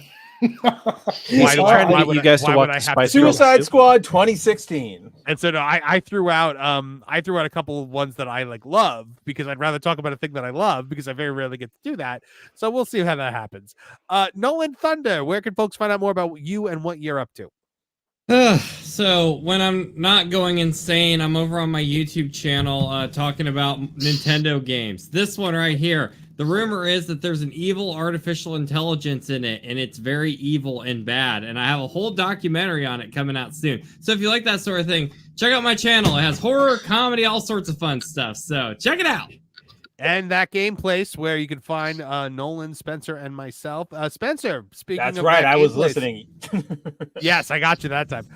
Where can folks find out more about you and what you're up to? You guys do such amazing work over there at Bounding into Comics. Yeah, absolutely. First of all, thanks for the compliment, and thanks for having me back. Like I said at the beginning of the show, I'm so happy to be able to talk with all of you guys again. Trish, Nolan, Martin, Kevin, all of you guys. Lauren, of course. How can I forget the Magic Man showing up? But yeah, check us out over at boundingintocomics.com every day. We've got news articles going up. I've got stuff in the works that'll be dropping tonight after the stream. Check us out on YouTube. And then if you want more of me, you can check out my YouTube channel, Studio Kabuto, where every Friday at 5 p.m. Eastern or Pacific time. Eastern time's way too damn early for me. I host a live stream that focuses on comic books, anime, tokusatsu, all that sort of Japanese weeby stuff. So if that's up your alley, come hang out. And then, yeah, as always, subscribe to everybody here. Everybody here is doing really interesting stuff. I'm listening or watching to at least one of them at some point during the day. So go do that. I'm done talking. You guys are the best. Trish, we got to come up with some cool members only stuff that you're going to be doing. For, every time we get to this point, it's like, I'm here. Well, this is your platform. People already know it. But I want to give you a show or two on the members only section, because I think that you and I could do something really fun with, like, maybe something Potter related. We were going to watch You know what?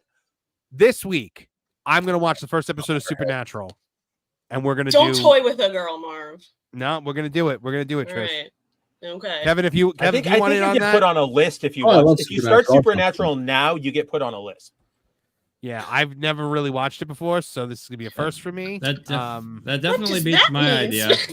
Oh, it just got real. I thought you were just gonna have. No. It's a good. I like Supernatural, but I'm saying, like, if it is 2024 and you're going, I'm getting into Supernatural now. I just feel like I know who you're going to want to talk to on Tumblr, and you shouldn't be talking to those people. And I just want to talk. Those people are Trish. No, they are not. You don't want to get me started on Supernatural fans. No, they are not. Okay, we'll go through on the show. We can watch Supernatural, then watch me complain about how Sarah Gimble got given Teen Titans and destroyed it after almost destroying the show. Well, carry on, my wayward son. Kevin, I had a really good idea for you and I. And Spencer, were you a Power Ranger guy? Okay. I feel like I'm being pranked right now. Like my avatar is a common writer. I talk about Toku all the time. I share it all the time. I'm like, where? All right, Spencer, you could be our third. You could be our third on this one if you want to, and you're available for it, because I want to do a show for members where we watch an episode of Mighty Morphin Power Rangers and then watch the corresponding Kyoryu Sentai Zhu Ranger episode. Fun. And we compare and contrast. What was that, Kev? I really want you can come to Nolan. Yeah. Oh, Nolan, I'm down. I didn't know you were Nolan. I thought you were far too young to be a Mighty Morphin Power Rangers guy. So he's an encyclopedia. Reruns, and I was trying to get Turbo, the toys. Right? They didn't make them anymore. We'll have our Power Rangers show, and anybody that wants to join can join. Yes, please. SPD guy. I see. He's an SPD guy. Okay. I actually grew up on Lost Galaxy on reruns, but SPD was on when I was fantastic theme song. Lost Galaxy, by the way, not as good as Zeo, Agreed. but you know, In Space had the best one though. Kevin Apollo, what do you got going on? Any shows coming up? I don't know. We'll see. I got I'll talk about that next week. I think I'm going to try to trap Trish so we can geek out about all my children potentially coming back. I'll find something to rant about. I still detest this Timu Cavill Superman suit. Yeah, I know you do. So I'm sure I could find something there, and other than that, I'll just be watching Star Trek on Pluto. They just added a Star Trek Motion Pictures channel, so I've been fantastic. Other than having to suffer through Into Darkness. Nemesis on repeat. Gotcha. That's it. You know what I will say? After having absorbed the shock of Nemesis being so bad in the theaters, when I watch it now, there are bits and pieces of it that I go, this was a good idea. Like, not bad. Is it better now that we live in a post-Picard world? It's not the ending anymore. I guess. I mean, I don't know. You know what? I'll say this. Tom Hardy. That's all I'm going to add. Listen, Tom Hardy was brilliant in it. And I guess where it hurts me the most is when you find out what was supposed to be, going back to Insurrection, and then kind of having to get through the painful first two seasons of Picard to get to a nice fun ending. I guess it's okay. It's okay. I do like a drunken Worf going, Irving Berlin. Yes. I love it. I love Nemesis until we decide to go take dune buggies on the desert planet. All right, guys. Well, if that does it for everybody here, we've covered everybody's outro, right? I believe we did. Yes, we did. All right. Thank you guys for joining us. Thank you to everybody who was here to super chat. We are sending you guys over to Vacation Radio. That is an online radio station that Pro is doing over there, and it is all original music, all about vacations, all very good, wholesome music. So if you could just leave it playing, even in the background, even if you just, because they're trying to monetize the radio station, and it is not easy to monetize a radio station. So please, leave Vacation Radio on for a little bit, and let it play, get some of those watch hours up, and listen to some of those songs, because they are really, really, I really like them. They're great, easy listening. So from all of us here at the Tooney Town channels, I'm Marvin the Movie Monster. Now get out of here! Now, Perry the Platypus, feel the wrath of my thank you-inator! Thank you, you piece of trash. Thank you. Thank you. Thank you! Oh, I suppose you want me to say thank you. Well, you know what? Saying thank you is like jobbing. Thank you! I got a little message. Thank you. Ooh, yeah. Oh, thank you! Oh, thank you! Thank you! Thank you! Thank you! Thank you! Thanks? For what? Hi-ho from all of us here at Tooney Town. Thank you! And viewers like you.